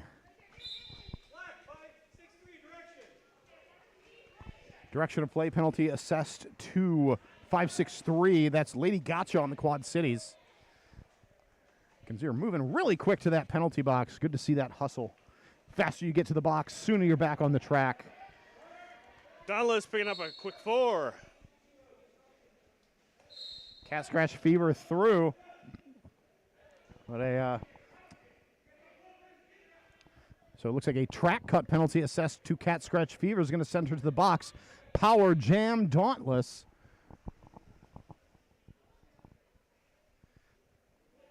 See Frankie Fatale out on the track there next to Slyanide, trying to slow down Dauntless, but undaunted is Dauntless. She is Dauntless. I'm sure no announcer has ever made that joke. I'm the first. You heard it here today. As a quick follow-on to the 22, 23, 24, 25 jam. The Dauntless joke. Undaunted. So that jam wraps. Big jam for Quad City. 16 points. Going to extend out their lead over Madison 28-45. Oh, okay. I thought it was a lead change, but it's not. No. Quad City extending their lead. We've got 2 skaters for Madison in the box, both standing, a jammer and the pivot. That's going to be Raven Lunatic and Cat Scratch Fever, not respectively. Cat Scratch Fever coming out as the jammer in a power start here for Quad City, with Jamis Joplin taking the start. Jamis Joplin loves that inside line, but will be held back by Bada Boombox and Antimatter. Melee up at the front, bracing. Cat Scratch Fever now back in effect.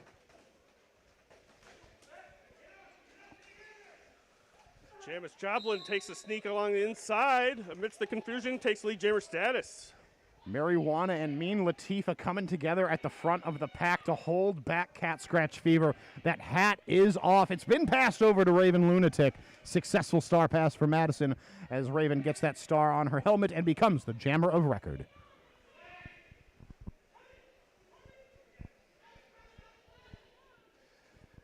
Jamis Joplin not looking to let this slow down yet. Of course, as I say that, she's going to call the jam as she gets running up. I heard Raven Lunatic falls at the feet of some of the officials. You could hear from here, though. Sorry, guys. Like, good. Oh, that's yeah. that's some good manners out on the track. Love to hear it. Right. So for all the frenetic action in that jam, we only see 2 points up for Dairyland Dolls, 4 for Quad City.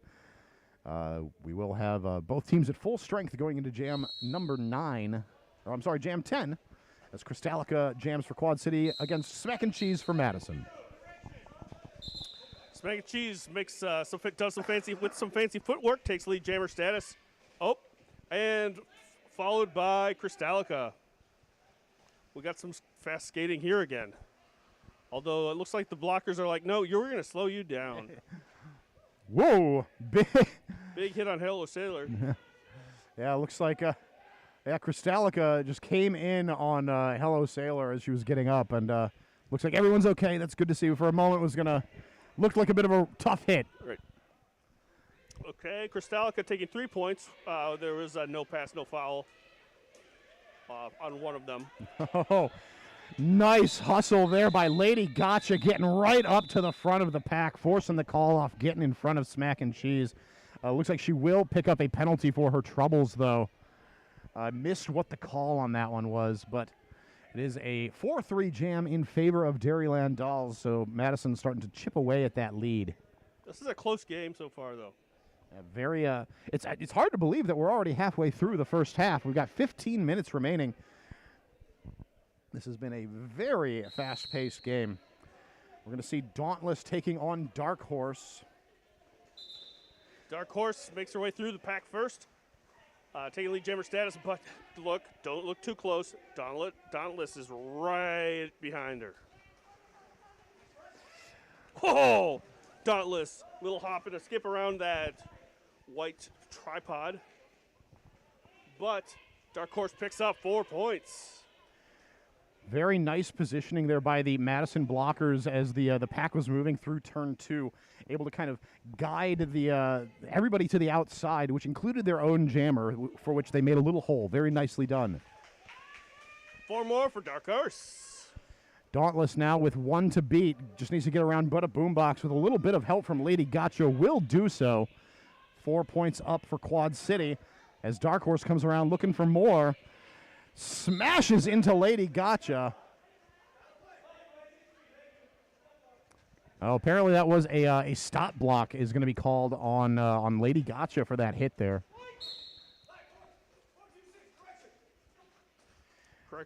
Directional play for 426. That would be Marijuana, I believe.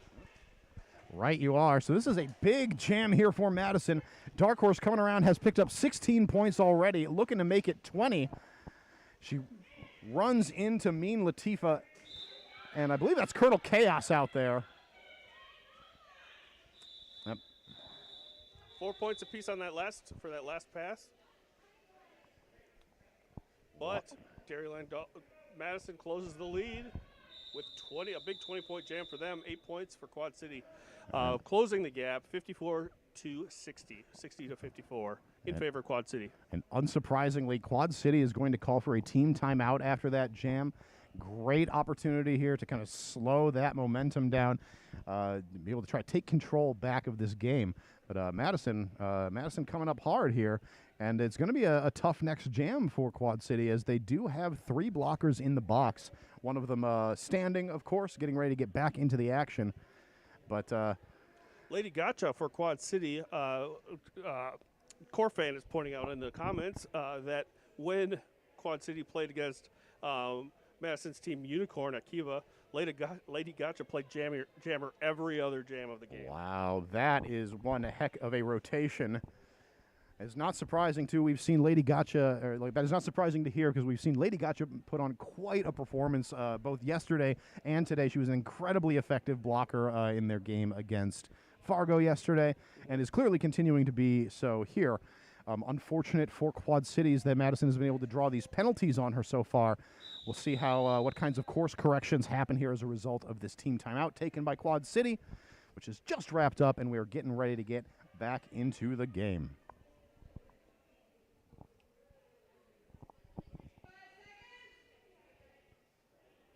So it is going to be one-hit Wanda heading out to jam for Madison against Janice Joplin for Quad City. Again, only a single blocker on the track currently for Quad City. That's 138, Darth Baber. Darth Baber then picking up a direction of play penalty. So now we are down once again to a single blocker on the track, and that's going to be Lady Gotcha. One-hit wonder makes it fast. One-hit wonder, your lead jammer takes up 4 points, but right behind her was Janice Joplin. So one-hit wonder calls off the jam. Jam is called just after one more Quad City blocker. Mean Latifah leaves the box. So now only one jammer in the box for Quad City. Box is empty for Madison. Score stands at Quad City 64, Madison 58. So only 6 points separate these teams. Another comment in the chat mentions that when they first started watching 13 and 14 years ago, Gotcha was solely a jammer. Dauntless diversifying the kit. I wonder to see if they'll slot her in for a jammer at some point in this game. Obviously, is prepared to accept that role when she goes out with that pivot stripe. But anyway, talking about this jam, we've got Cat Scratch Fever out jamming for Madison in the white up against Crystallica for Quad City in the black, and it's Crystallica with the lead.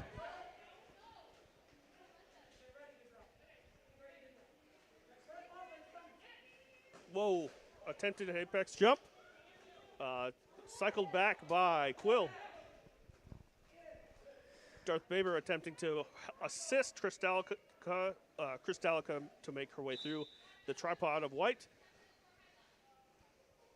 Got a high block penalty assessed to 774, Mean Latifah. So with that, there's a lot of stuff going on there. yeah, that was like a lot of stuff happening in this There's game. a score pass, it's the penalties, and a bunch of stuff. I do not envy the officials their job here today. They are doing an incredible job. I can barely keep track of what I'm looking at, but we're only two people. They have a bigger crew, but they have a lot more fine detail to pay attention to than we do.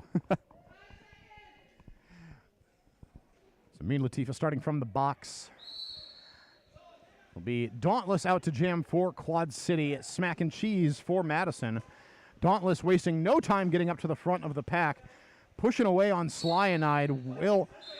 Nice maneuver pushing the blockers for Madison out to the outside on the apex, making that inside hole. However, Smack and Cheese got through just a moment sooner. Takes lead jam for Madison. We got a pair of blockers. I believe that's Cyanide and Crystal Ice heading to the penalty box. Mean Latifah on her way out.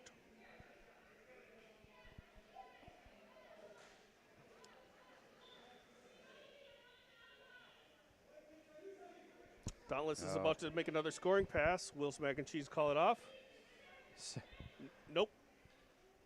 774 apparently made contact with a referee on their way back in, as sent back to the box for that. Smack and Cheese gets the message from the box or from the bench to call off the jam. Did end up looks like matching Quad City. Of course, I say that the score's going to change. Score's going to change. No, all right, sticking at 8-8. Nate to Nate.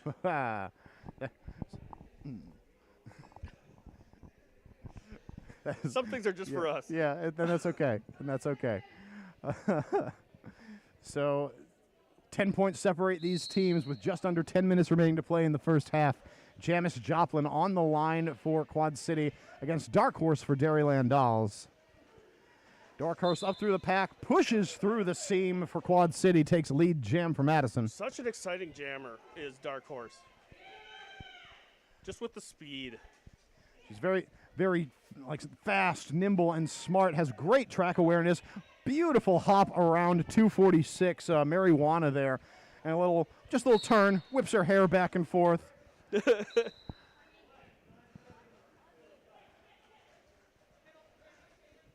Oh, jammer and pivot for Quad City heading to the box. Going to be a power jam for the Dairyland Dolls. Exactly the kind of situation they need to capitalize on right now to steal the lead away from Quad City.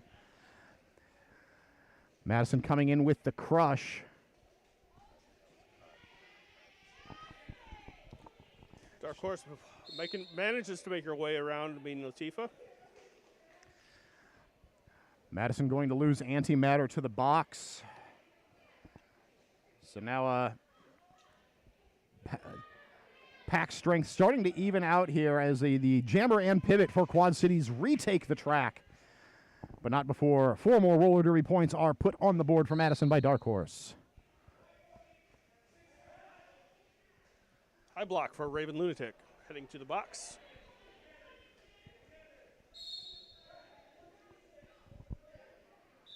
Multiplayer block assessed to Marijuana. Yep. As the jam is called, it's the biggest jam of the game for Madison, if I'm not mistaken. 19 points put up against Quad Cities 2. And Nate, you know what that means. We have a lead change. Oh, we're so good at this. Pure water. H2O.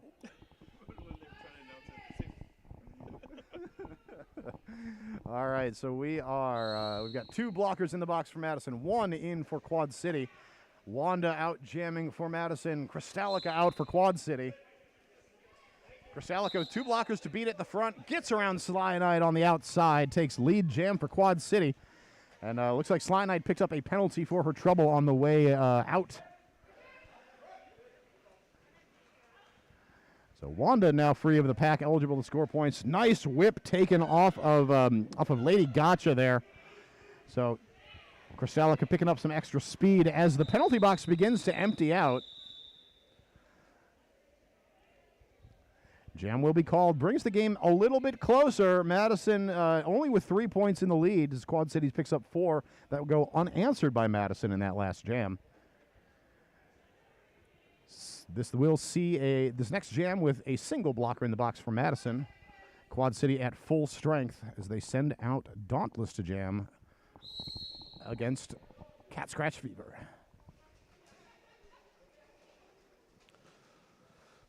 Both jammers still working their way through the pack, but Dauntless is looking to go around the outside. Makes a pass Quill to take lead jammer status.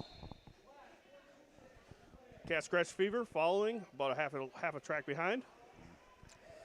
Slide Knight out of the box, making both teams at full strength, except for, I was just kidding because Marijuana is back to the box. Quad City calls it off. That is another lead change. Okay, we'll work on that.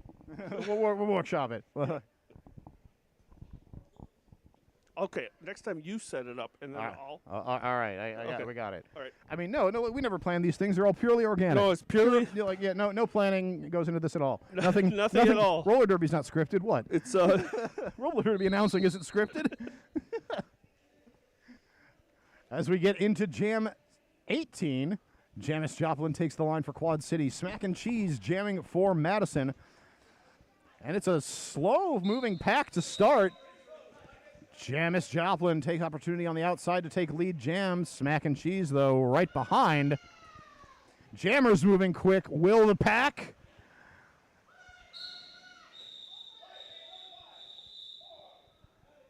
Forearm penalty assessed to antimatter right at the end of that jam.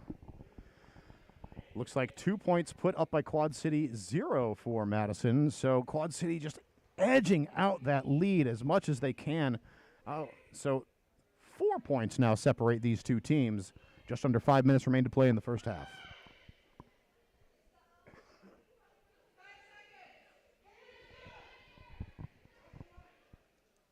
Was that Kristalica and Dark Horse lining up? Crystallica, of course, in the black for Quad City.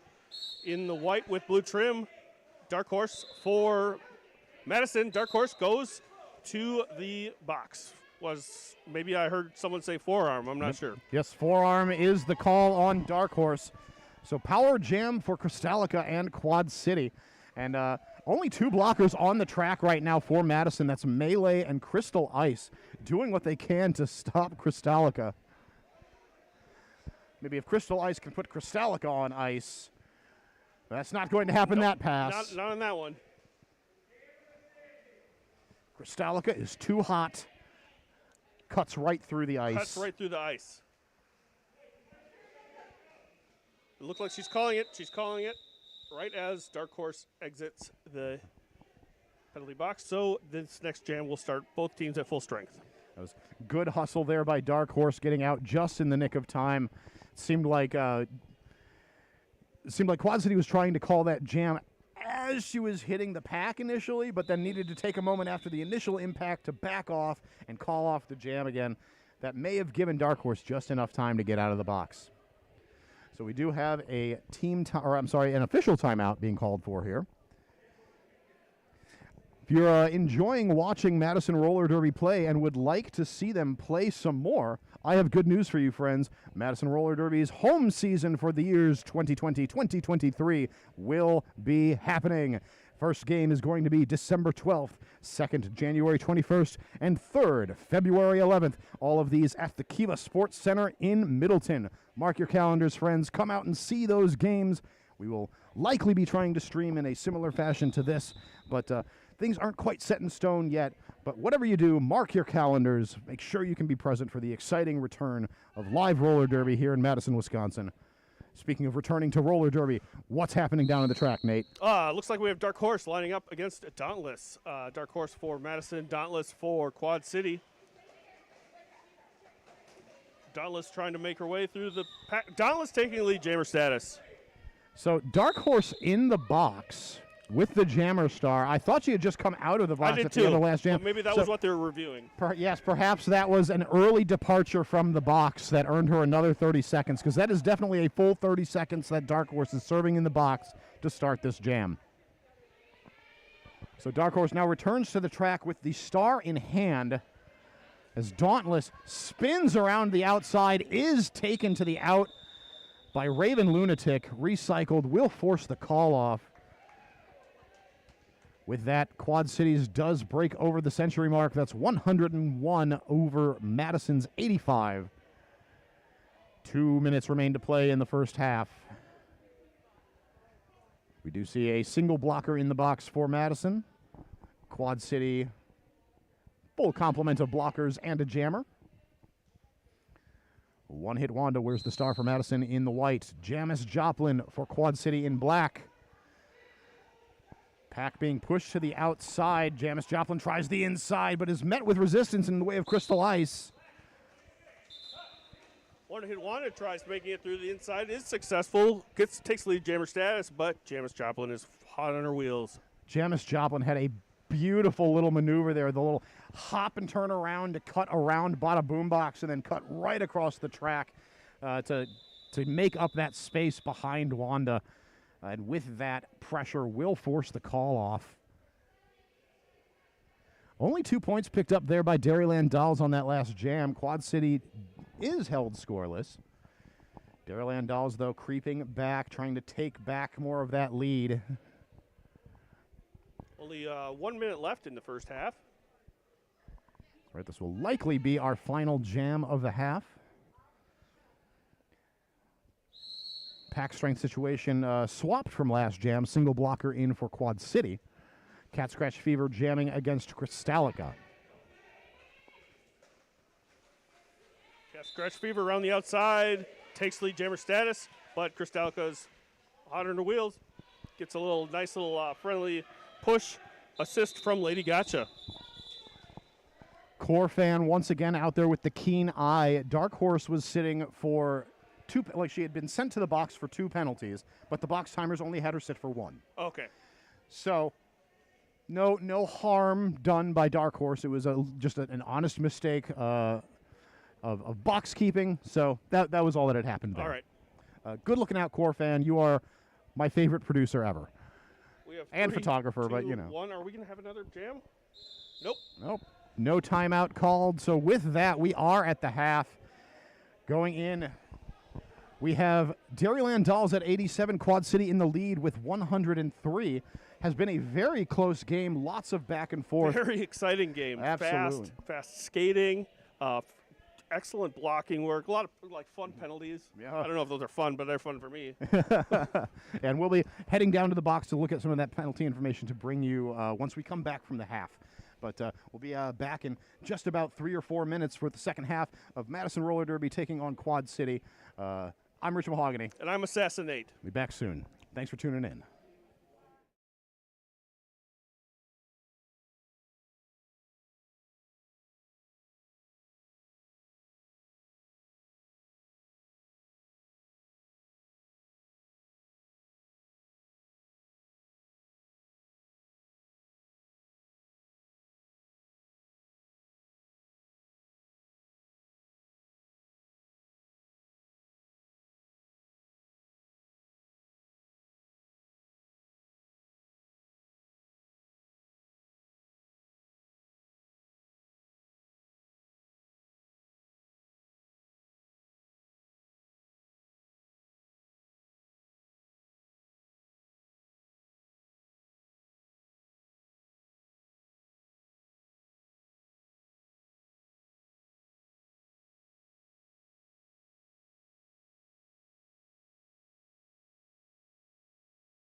Welcome back to the track. We are back here in Madison.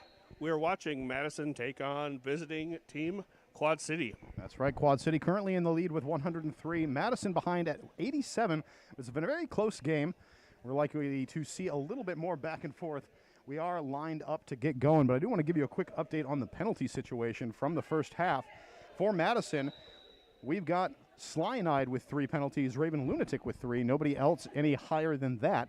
Over on the Quad Cities side, Darth Baber with 3, Lady Gotcha with 4, Mean Latifah with 4, and Marijuana with 5.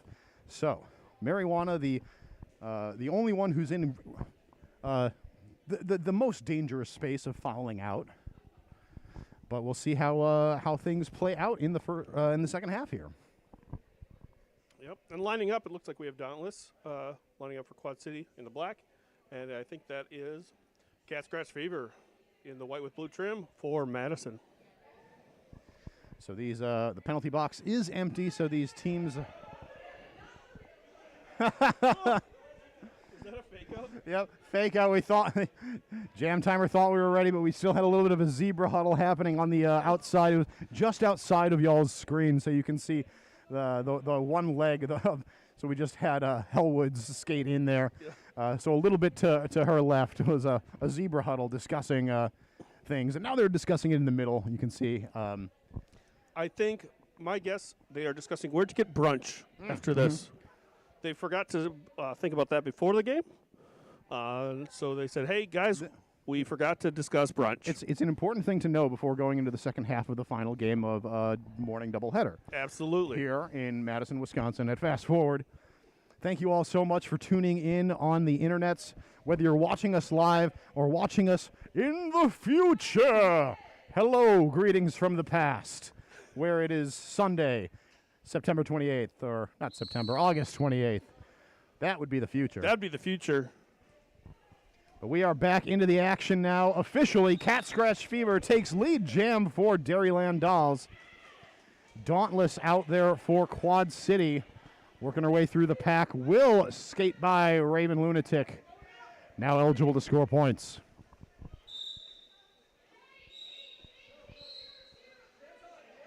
And Bada Boombox taking some kind of penalty. Track cut. Track cut for Cat Scratch Fever, that is. So missed the penalty for Bada Boombox, but she will be joining her jammer in the box. So with that, lead jam is lost to Madison. It is, yes, in fact, lost to all of us, this jam. This jam will go the full 2 minutes. But power jam for Dauntless and Quad City. Good opportunity to start pushing their lead out. 20 points separate these teams right now, as 4 more points are picked up for Dauntless. I got distracted because I was watching Marijuana raise her arm in the air to indicate that she was not using her arm to block because she knows her tenuous position. Beautiful spin move there by Dauntless, taking a hit off of Raven. Sorry to interrupt you there, but you can see it right in the middle, center left of your screen there. It was such incredible momentum, such grace, such poise. Cat Scratch Fever is back on the track, picks up 4 points. Got an obstruction call on Colonel Chaos. Oof. Oh, big oof. Dauntless trying to call off the jam where there is no lead jammer. Gets the idea, but then turns around and steps over the track. Oh, no. So that will end this jam in the box for Dauntless. Pivot for Quad City also in the box. We will see we see Antimatter, I believe, taking a seat in the box right at the end of that jam for Madison. A single blocker standing in the box for them. So as the dust settles, 14 points are picked up by Quad Cities that jam. 8 for Dairyland Dolls. Score comes to Quad City 117, Madison 95. That's right, solidifying and to smack and cheese with Madison. Quad City taking a nice wide stance there to try to hold back Smack and Cheese. And quite effective at first, but as we fall down to just 2 blockers. Wow, great dance here by, we've got Lady Gotcha out there, and number 402, Colonel Chaos. Oh, Jammer inadvertently sent to the box. Smack and Cheese is back on the track. So lead is still open. Lots of chaos happening on the track. Now the lead is awarded to Dauntless. Things starting to seine up a little bit. The pack is still very stretched out in turn 3 as the penalty box empties with the exception of a single Madison blocker.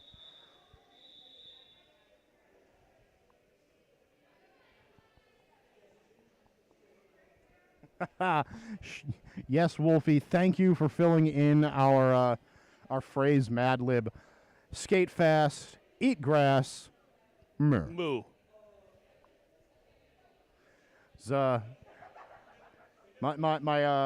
My personal hashtag for this event, we have 2 Madison doubleheaders, 2 moo for you. Oh, that's great. Yeah. Moo fast, moo furious. Back to the action on the track. It's Dark Horse out taking lead jam for Madison. Jamis Joplin out there for Quad City. Does break through, now eligible to score points.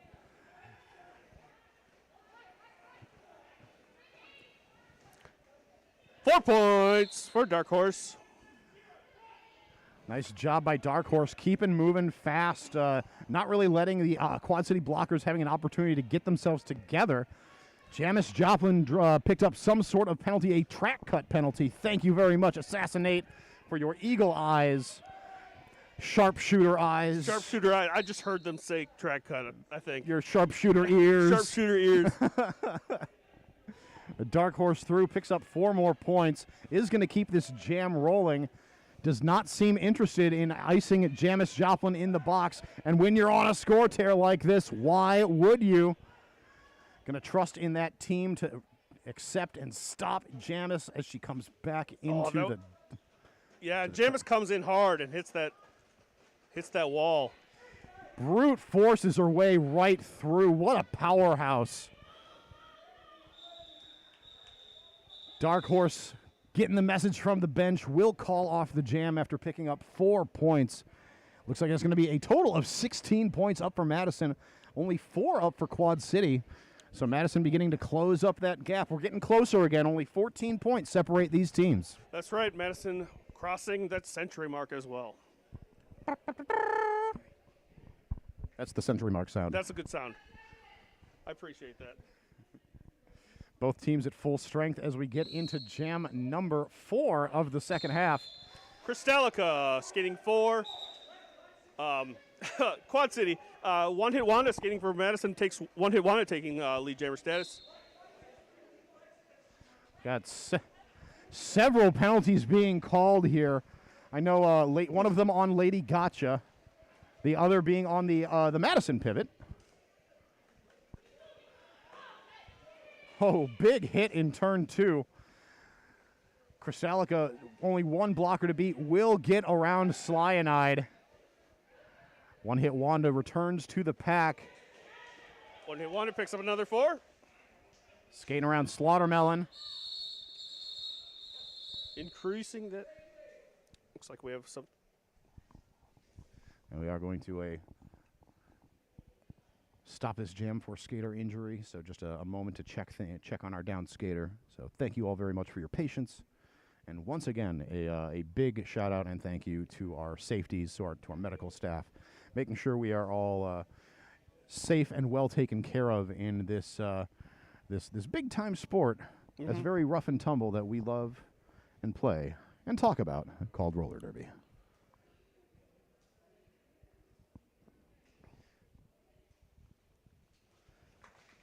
And Slam Chowder is up. That's always good to see when a jam is stopped due to a downed skater, to see that skater be able to skate off the track under their own power.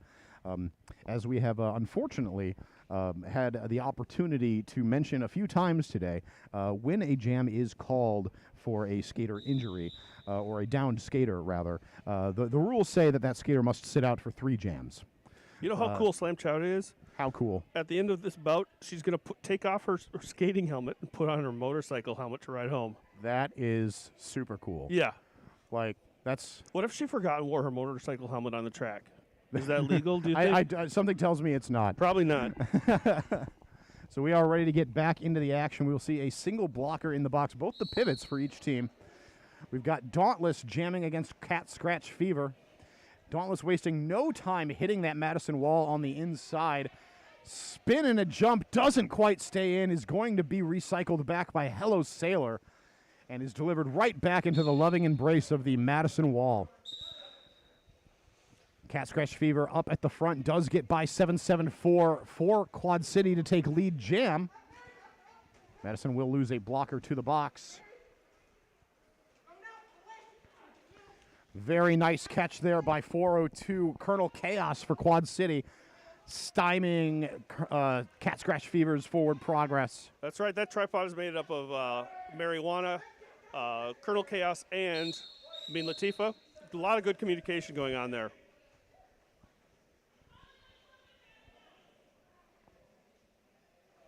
Mean Latifah heading to the penalty box, as is Melee. That's just as Quill gets out of the box for Madison, so this jam will end with one blocker in the box for each team. Seeing 4 points up on the board for Madison, none up for Quad City. Game's getting closer and closer, friends. Only 6 points separate these teams. Quad City in the lead with 129. Dairyland Dolls from Madison, 123. 21 minutes and 45 seconds remain. We are in the midst of an official timeout. So we will take a moment. If you would like to follow any of these teams on social media, get an idea of what everyone's got going on these days, on Facebook, you can find Madison Roller Derby as Madison Roller Derby. You can find Quad Cities Roller Derby as Quad City Rollers. And you can find Fargo-Morehead Roller Derby as FM Derby Girls. We are back into the action. A slow start from these jammers, but Jamis Joplin wastes no time exploding forward. Multiplayer block assessed to Cyanide for Madison. Your lead jammer, Jamis Joplin. Smack and Cheese, jammer of record for Madison, does break through, now beginning the first scoring pass. Raven Lunatic heads to the box for Madison. And right before Smack and Cheese could be getting her first scoring pass, Jamis Joplin calls off the jam. It's a close bout indeed. If I were sitting, I would be on the edge of my seat. And if I were standing, I tried to yes and you, but I couldn't think of another thing. I'm standing on the tips of my toes. Yeah. Mm-hmm. But that's mostly just so I can look taller than you. Oh, you don't have to do that. You don't have to. You don't have to. No, stand on tiptoes. and then nobody cares about that. No one cares. Nobody cares. Look, what we do care about is this roller derby action. Crystallica out first, but Dark Horse right behind. Look at that fast. Jammers moving fast, and all of a sudden we are just moving fast because that's how we roll. That's.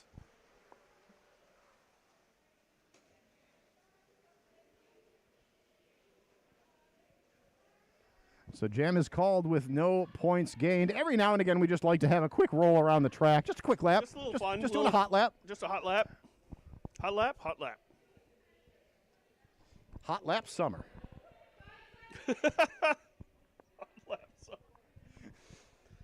summer. One blocker in the box to start this jam for each team.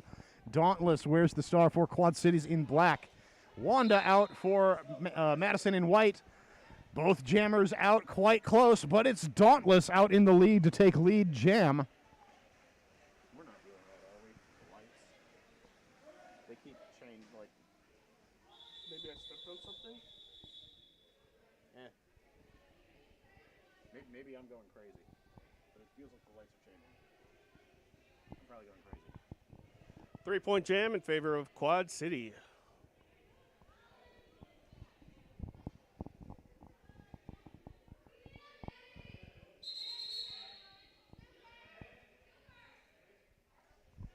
We're going to take an official timeout and need a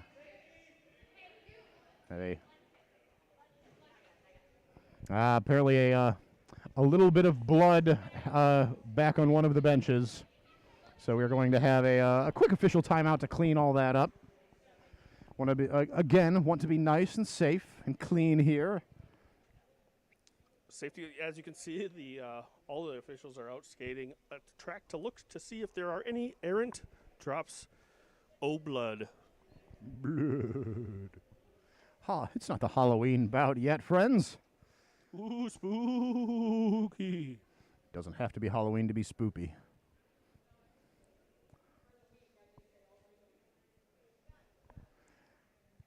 Reminder to everybody, if you are in the Madison area or will be in around the weekend of September 17th and 18th, you can come on down to the Willie Street Fair and see Madison Roller Derby hanging out, doing their thing. In years past, Madison has participated in the parade. I myself had an opportunity to be on skates as the parade kind of goes around the Willie Street neighborhood. It's a lot of fun. Encourage you all to come out. And Madison will have a booth down at the fair where we'll have a presence, hanging out and just looking to talk to our fans. There's going to be some cool retro merch, I've heard, too. Absolutely. At that point, all these events, and not only retro merch, but new merch as well. But these are the kinds of events, it's the perfect time to kind of dig out the old stuff that's hanging out in the Madison Roller Derby archives and bring out some of those old school shirts. So if you have an interest in that, I'd recommend coming and checking it out. You can also just come and check out, talk to your favorite league members. If you're interested in getting involved, that's a great time to come and talk to us. Whether you're interested in learning to skate as a skater or as an official, or perhaps joining us as a volunteer support person, as like an NSO or an announcer, perhaps. Perhaps an announcer. Yeah. Come on down, meet us. We'd love to see you. So we do have an extended zebra huddle happening here. We'll see if some sort of official decision will come from this moment of blood cleanup. Oh, we will have to wait with bated breath.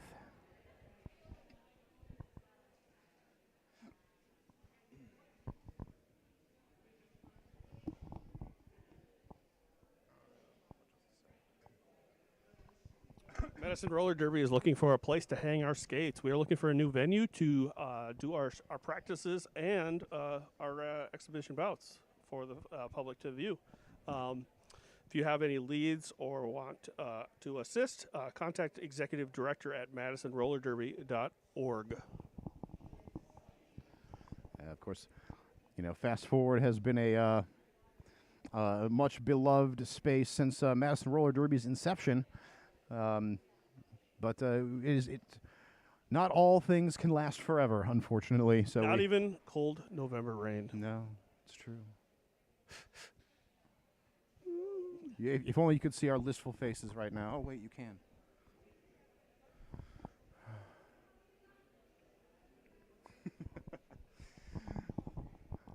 So it looks like our officials are just checking in with the bench as cleanup is finishing here. So our officials are mostly back into position, so it looks like we'll be getting back started in short order here. So let's take you back from our beautiful mugs to our beautiful track. All right, next whistle will start the jam. Penalty box is empty, so we've got 80 wheels ablazing on the flat track for this jam. If you forgot in the last minute, 13 points separate these teams. Quad Cities at 136. Dairyland Dolls 123. Jamis Joplin wears the star for Quad Cities in black. And it's Cat Scratch Fever out taking lead jam for Madison in the white. That's right, at 13 points, that is one jam's worth of points. Oh, Marijuana with a high block penalty. If I'm not mistaken, that will be her 7th. But I'll keep my speculations mild rather than wild. So we do have a penalty called on jammer for Madison, Cat Scratch Fever. And the penalty gone for Jamis Joplin, so there'll be a little bit of a musical chairs, I think. Yep, a little sit down, stand up, go skate, have fun. No lead jam, 2-minute jam.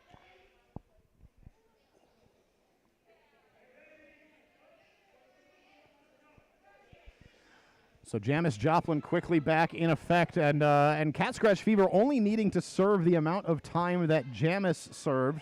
So she is likewise quickly back into the action. That Janice Joplin completes her initial pass, she is now eligible to score points. Again, no lead jam can be allocated at this point in the jam.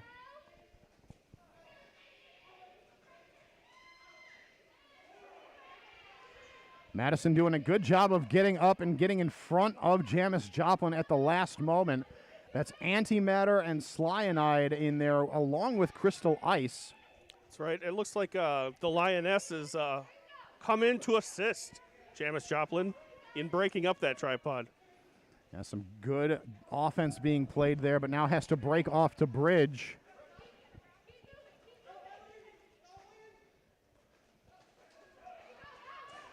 Oh, almost through on the inside was Janice Joplin, kind of coming in the wake of Cat Scratch Fever. But a track cut penalty on Cat Scratch Fever right at the end of that jam will put her at the box with full 30-second power start for Quad City going into this next jam. That's right. It looked like Cat Scratch Fever had been cycled back, but she did not go back far enough. She did not go back far enough. They had a sneaky person in there that she thought she needed to come in front of, but Yep. no, not that one. All right, timeout has been called for by Madison. I like the use of that clock stoppage. The game is like we're winding down to the final quarter here. Right. Just over 15 minutes remain to play. Dairyland Dolls, Madison Roller Derby behind by, 16 points? So it's not a huge gap. We've seen jams that are that big. But this is like, you don't see many of them. Not a lot. It's been in those big opportune moments where Madison was able to get a jammer penalty on Quad City while there were also several Quad City blockers in the box. And so while the penalty box has been seeing quite a bit of action today, it's not really something you can rely on. Right, that's absolutely true. And we've talked about how the size of the jams, the number of points in the jams. We've had multiple 0-point jams. We've had multiple 12-point jams. Mm-hmm. So in this game, this is this is an exciting game. Absolutely, we see that it speaks to the talent and well-matchedness of these two teams, that with those big swings in jam numbers we're seeing, the score is still this close. Getting back to the action on the track, it's Kristalica out in the power start for Quad City. Will push the blockers from Madison outside the zone of engagement, takes lead jam. Cat Scratch Fever with about 15 seconds to serve yet on that penalty. Quad City opting to just anchor the pack right between the jammer and pivot line, only giving Madison's blockers a short area to be able to play with to try to keep their jammer back. Very smart strategy. Now Cat Scratch Fever is back on the track. Both teams at full strength.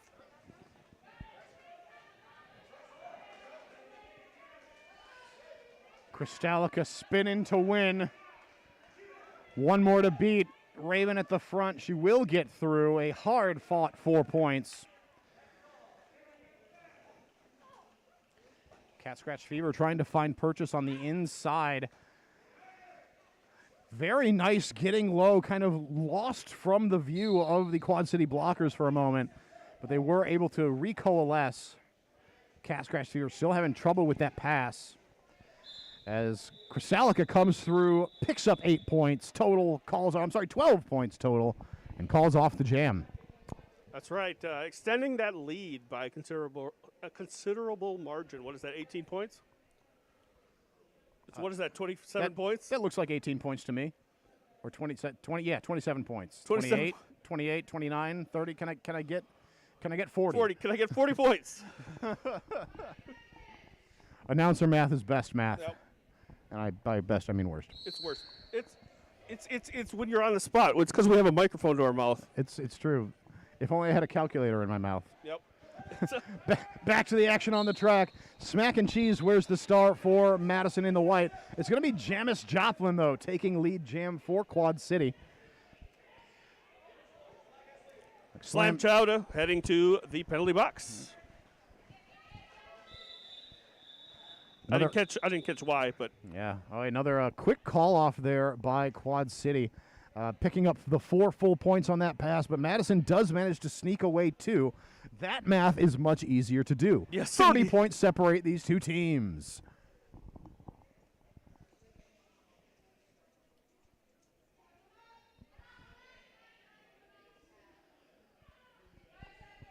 So we've got 2 blockers in the box for Madison, the one standing for Quad City.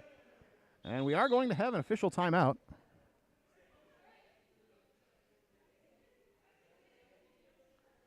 Perhaps a bit of penalty counting. I know numbers are starting to get a little high here in the final quarter of our game here.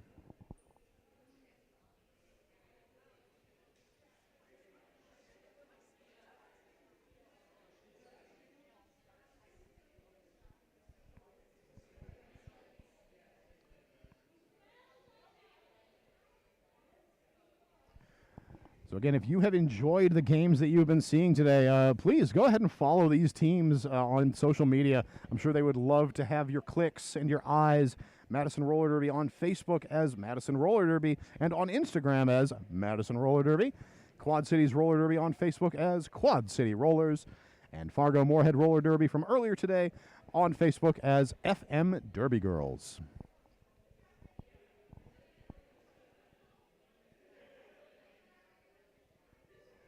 Next time you will be able to see Madison Roller Derby again will be at that Willie Street Fair, September 17th and 18th. But stay tuned to social media to see what else we got going on here in the Madison area. if you're in the Fargo-Morehead area, Madison will be up to visit you. That is true. September 10th, Madison will be up to visit you, playing that team from earlier, playing in their court. In round 2. Mm-hmm.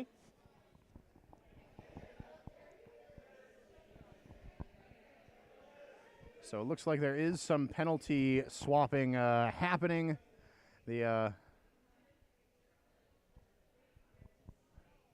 I'll find out. Appreciate everybody's patience as we work through this delay. It has been a very manic penalty game. So I do not I do not envy the stat trackers' jobs in this particular game.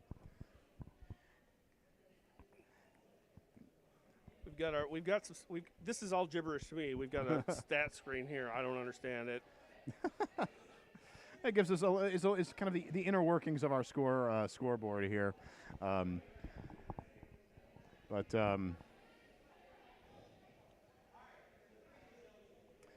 Yeah, nothing I can really glean from that. That's not already rather evident on your screen here. But this is what the announcer booth looks like. We get this sexy mirror ceiling. We are 5 seconds away from the next jam, so let's get back down to the track. So as everything shakes out, we do have 2 Madison blockers in the box. One leaving the box right now for Quad City. It's going to be Dark Horse against Dauntless. Dauntless behind, but does have lead jam. Yeah, is just going to let Dark Horse run herself out a little bit and then call off the jam before any damage can be done. Wow, another scoreless jam with Dauntless and Dark Horse out. These jammers are just both very fast, they get out of the pack so quickly and just put on that speed, which almost every time forces the pack to move really fast. Yep. So as the jam is or as the game is going down, maybe a good idea to reserve some of that energy. All right, we have Jamis Joplin skating for Quad City in black. Takes leader jammer status. One hit one is still making her way through, but she makes her way through. Jamis Joplin approaching to make her first scoring pass. Picks up 4 points and calls it off. Really liked the blocker positioning there for Quad City up at the front of the pack, basically just being stationary obstacles for the incoming Madison blockers that were going to try to stop the Quad City jammer there, but able to then just be used as kind of a whip pole for the jammer. So we do have an official review being called for by, I believe that is Quad City. I will go give a listen. I'll be back. All right.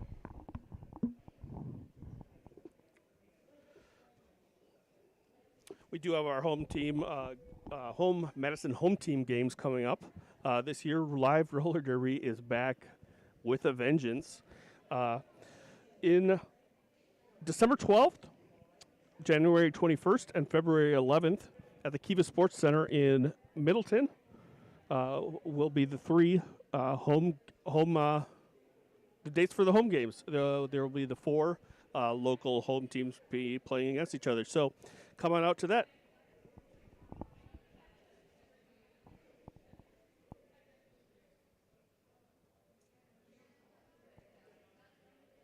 Once again, we will have a booth at the Willie Street Fair September 17th and 18th. So come on out. If you're interested in taking part in roller derby in any regard, skating or being a non-skating official, a skating official, maybe an announcer, you can email recruiting@madisonrollerderby.org for more information. Once again, Madison is looking for a new venue. Our lovely location here, Fast Forward, has been the home of Madison Roller Derby for our entire existence for practices. We will be searching for a new venue for both practices and bouts in the future. If you want to assist in our help with that, go to our website or contact Executive Director at MadisonRollerDerby.org. Take this off my dumb face and put it back on the track.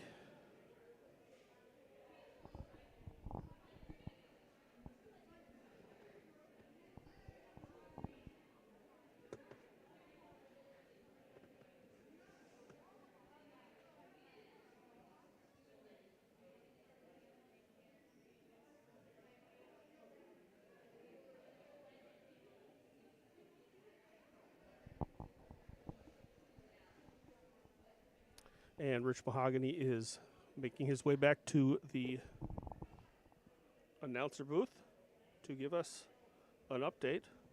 Let's see what the update is. I have come back from my journey into Zebraland, and let me tell you, it was glorious down there. Some of the most marvelous people you could ever be asked to spend time around. So Quad City was looking for a rescission of the cut penalty that had been assessed to 426 marijuana. Okay. After review, it was found that she did, in fact, she may not have cut as many people as they initially thought, but it was still a cut that will be, so the penalty stands. That is her seventh penalty. Marijuana has filed out of the game. Okay. Okay. So it looks like they will be slotting somebody in to serve the rest of that penalty for her, for Quad City. And we are ready to get back into the action.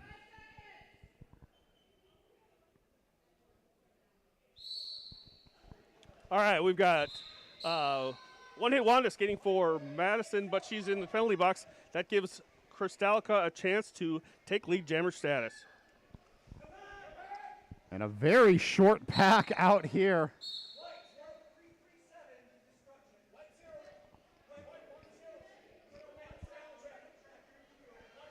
All right, so lots of penalties being thrown out here. A destruction call being assessed to Melee for Madison. I believe a high block assessed to Quill for Madison, but because she was the only blocker remaining on the track, she did not leave, or was not told to leave, until after somebody else came back from the box from Madison. And more penalties flying as a track cut penalty is assessed to one-hit Wanda. That leaves Cyanide as the only Madison skater on the track. And, of course, we've got Quad City at full strength. So only now Raven returns to the track for Madison.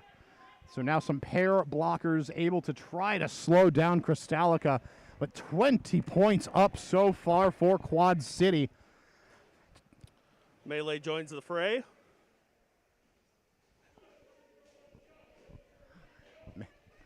Big hit from Kristalica takes Melee to the ground. With that, the jam will be ended. biggest jam we have seen so far today. Indeed. 28 points for Quad City. That is a great jam for them at this stage in the game. Just about 10 minutes remaining to play. They're going to push this lead out to 62 over Madison. Madison's going to need some strong jams, some real big plays in these coming jams in order to close up this gap, and that's going to be a tough hill to climb against this Quad City team. And with that, we have Dauntless skating for Quad City and Cat Scratch Fever for Madison. We got a forearm call on, I believe it was Lady Gotcha.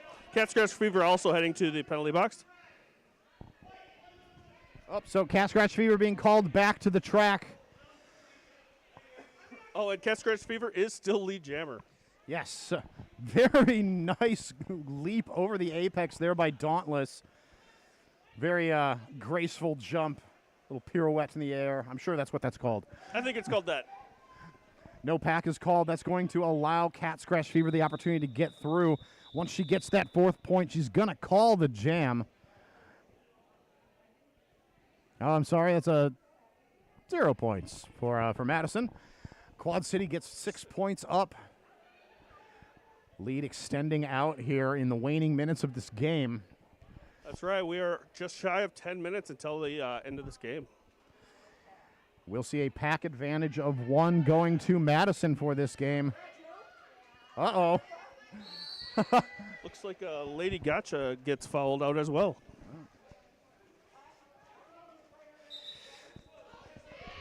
And on the track, Smack and Cheese takes lead jammer status for Madison. Kristalica back on the track for Quad City, is through, now eligible to score points. Whoa! Big hit to the outside by Slaughtermelon on Smack and Cheese. That will force the call off. Madison needs to stop Quad City from putting any more points up on the board. So 2 points put up by Madison, holding Quad City down to 0. Madison will start this next jam with 1 blocker in the box.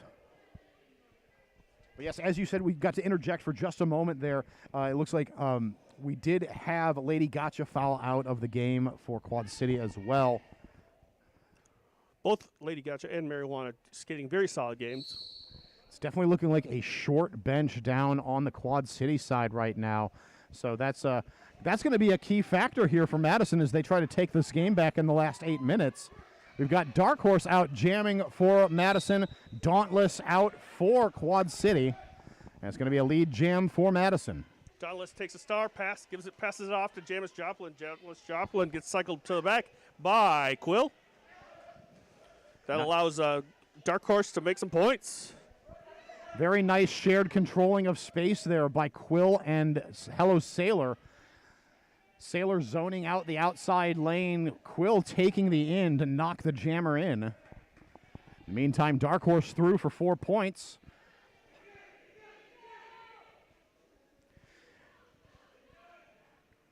And Jamis Joplin gets that helmet cover on.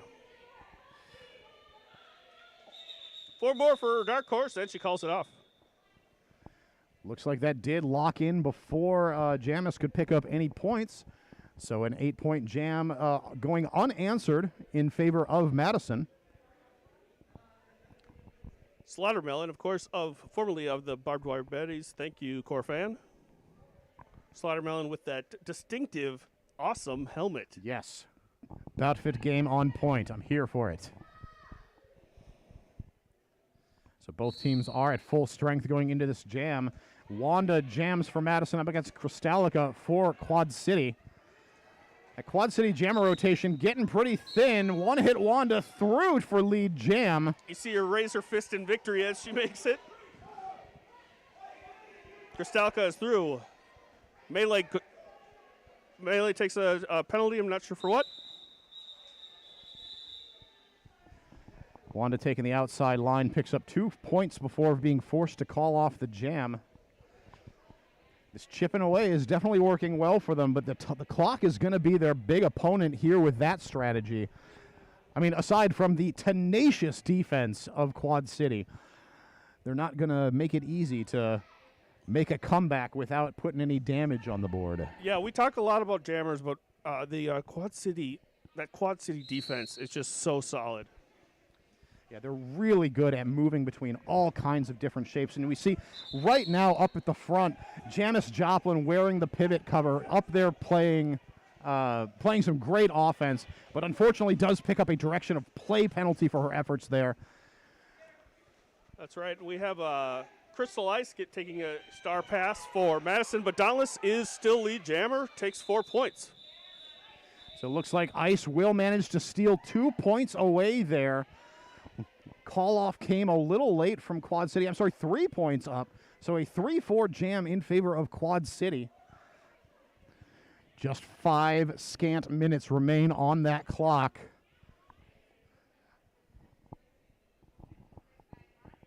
Smack and Cheese coming back to the line for Madison in the white.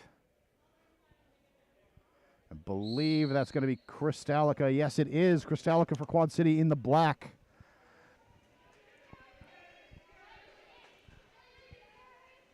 Slaughtermelon, Darth Baber out there in the tripod trying to hold back Smack and Cheese.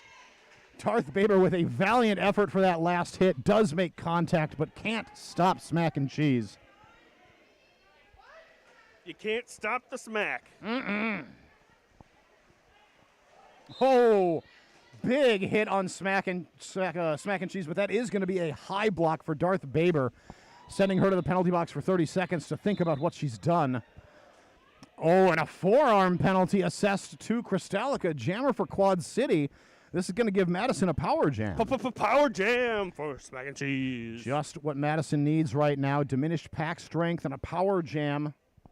Or diminished pack strength for their opponent and a power jam for themselves. 4 more points. Smack and Cheese picking up some nice momentum.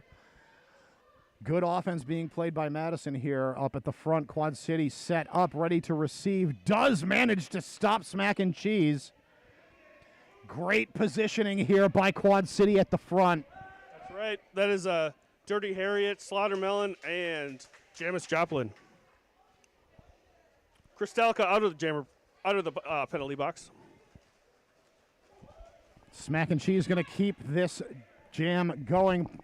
If I had to guess, they're going to look for one more round of points here. Then calling it. There it goes. See how many she picks up on that pass.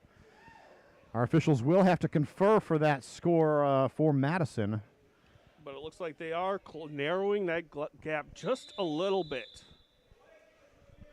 All right, so we've got 14 points picked up by Madison in that jam up against Quad City's 4.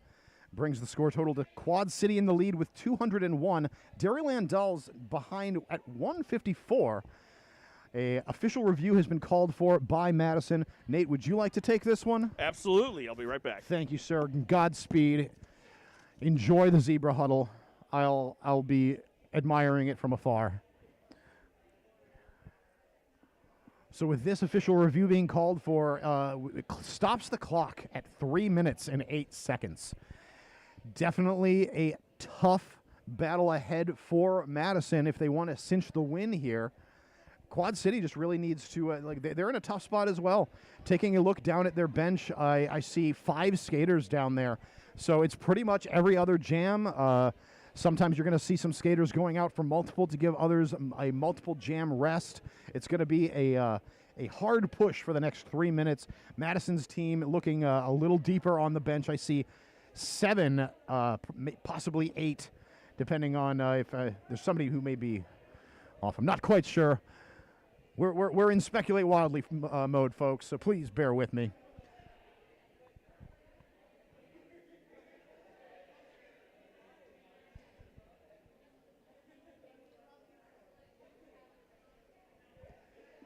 All right, looks like a decision has been reached. News being delivered to the teams, and soon enough we'll have Assassinate back up here to tell us what's gone down down on the track.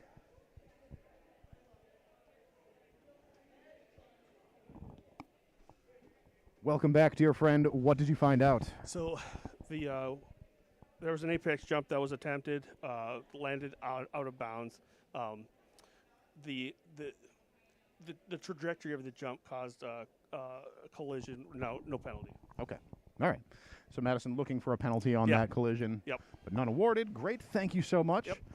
And thank you, as always, to our hardworking officials for fielding all of these questions and keeping the game nice and legal, keeping us on track.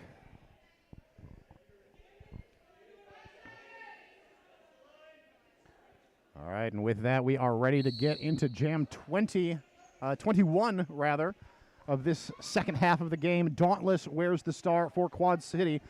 And what would you know, it's Dark Horse on the other side. Back block assessed to Mean Latifa. Lets Dark Horse out to take lead jam.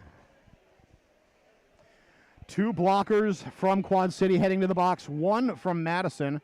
Dauntless is out. So Dauntless now eligible to score points. Dark Horse, with the diminished pack strength of Quad City, is probably going to keep this jam running. Right. This is their opportunity. This is Madison's chance to pick up as many points as possible. But Dauntless is going to be answering those points lap for lap.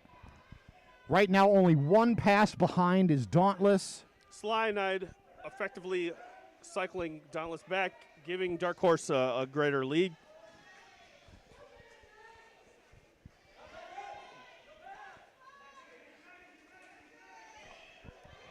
Nice awareness there by Cyanide, listening to the officials, stopping that engagement as soon as there was no pack called. Nice call off there by Dark Horse. Will net Madison a grand total of 16 points for that jam, holding Quad City down to 8. So now 39 points separate these teams with just under 2 minutes remaining to play.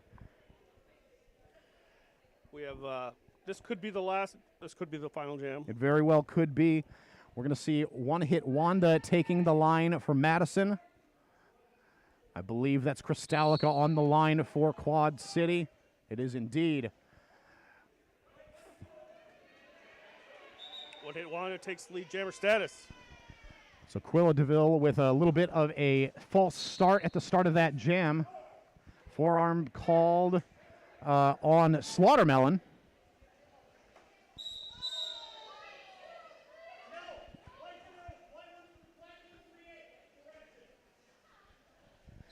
All right, so an initially high block called on One Hit Wanda, but the call has changed. It's actually it was a directional penalty on the pivot for Quad City. Crystallica through. Wanda through as well. Crystallica, both of these jammers clearly tired. They've been putting in so much work this game, but Crystallica has been going in every other jam for a while now. One Hit Wanda picking up 4 more points. And this is the last chance Madison has to close it out. Less than 20 seconds remain on the period clock. 50 seconds remain on the jam clock. We'll be sticking with that jam clock. Madison calls it and calls for a timeout. We will get one last jam. See, we really should script this stuff. Clock is frozen. 6 seconds remain in the game. Quad City. It's but one city. It is but one city. 217. Madison, 186. Single blocker in the box for Quad City. Madison going in at full strength. Looks like to start this jam, if the current track setup is to be believed, it looks like Madison is going to be sending up Cat Scratch Fever to jam. Be having Cyanide, got Crystal Ice, Antimatter, and Hello Sailor on the track. Quad City back at the bench. So we'll see what these teams are going to bring for this last jam. I am expecting quite a bit of action, but it'll be a very short jam if Quad City ends up taking lead jam. Yeah. I expect that call-off to happen all but immediately. So that's going to be Dauntless up for Quad City.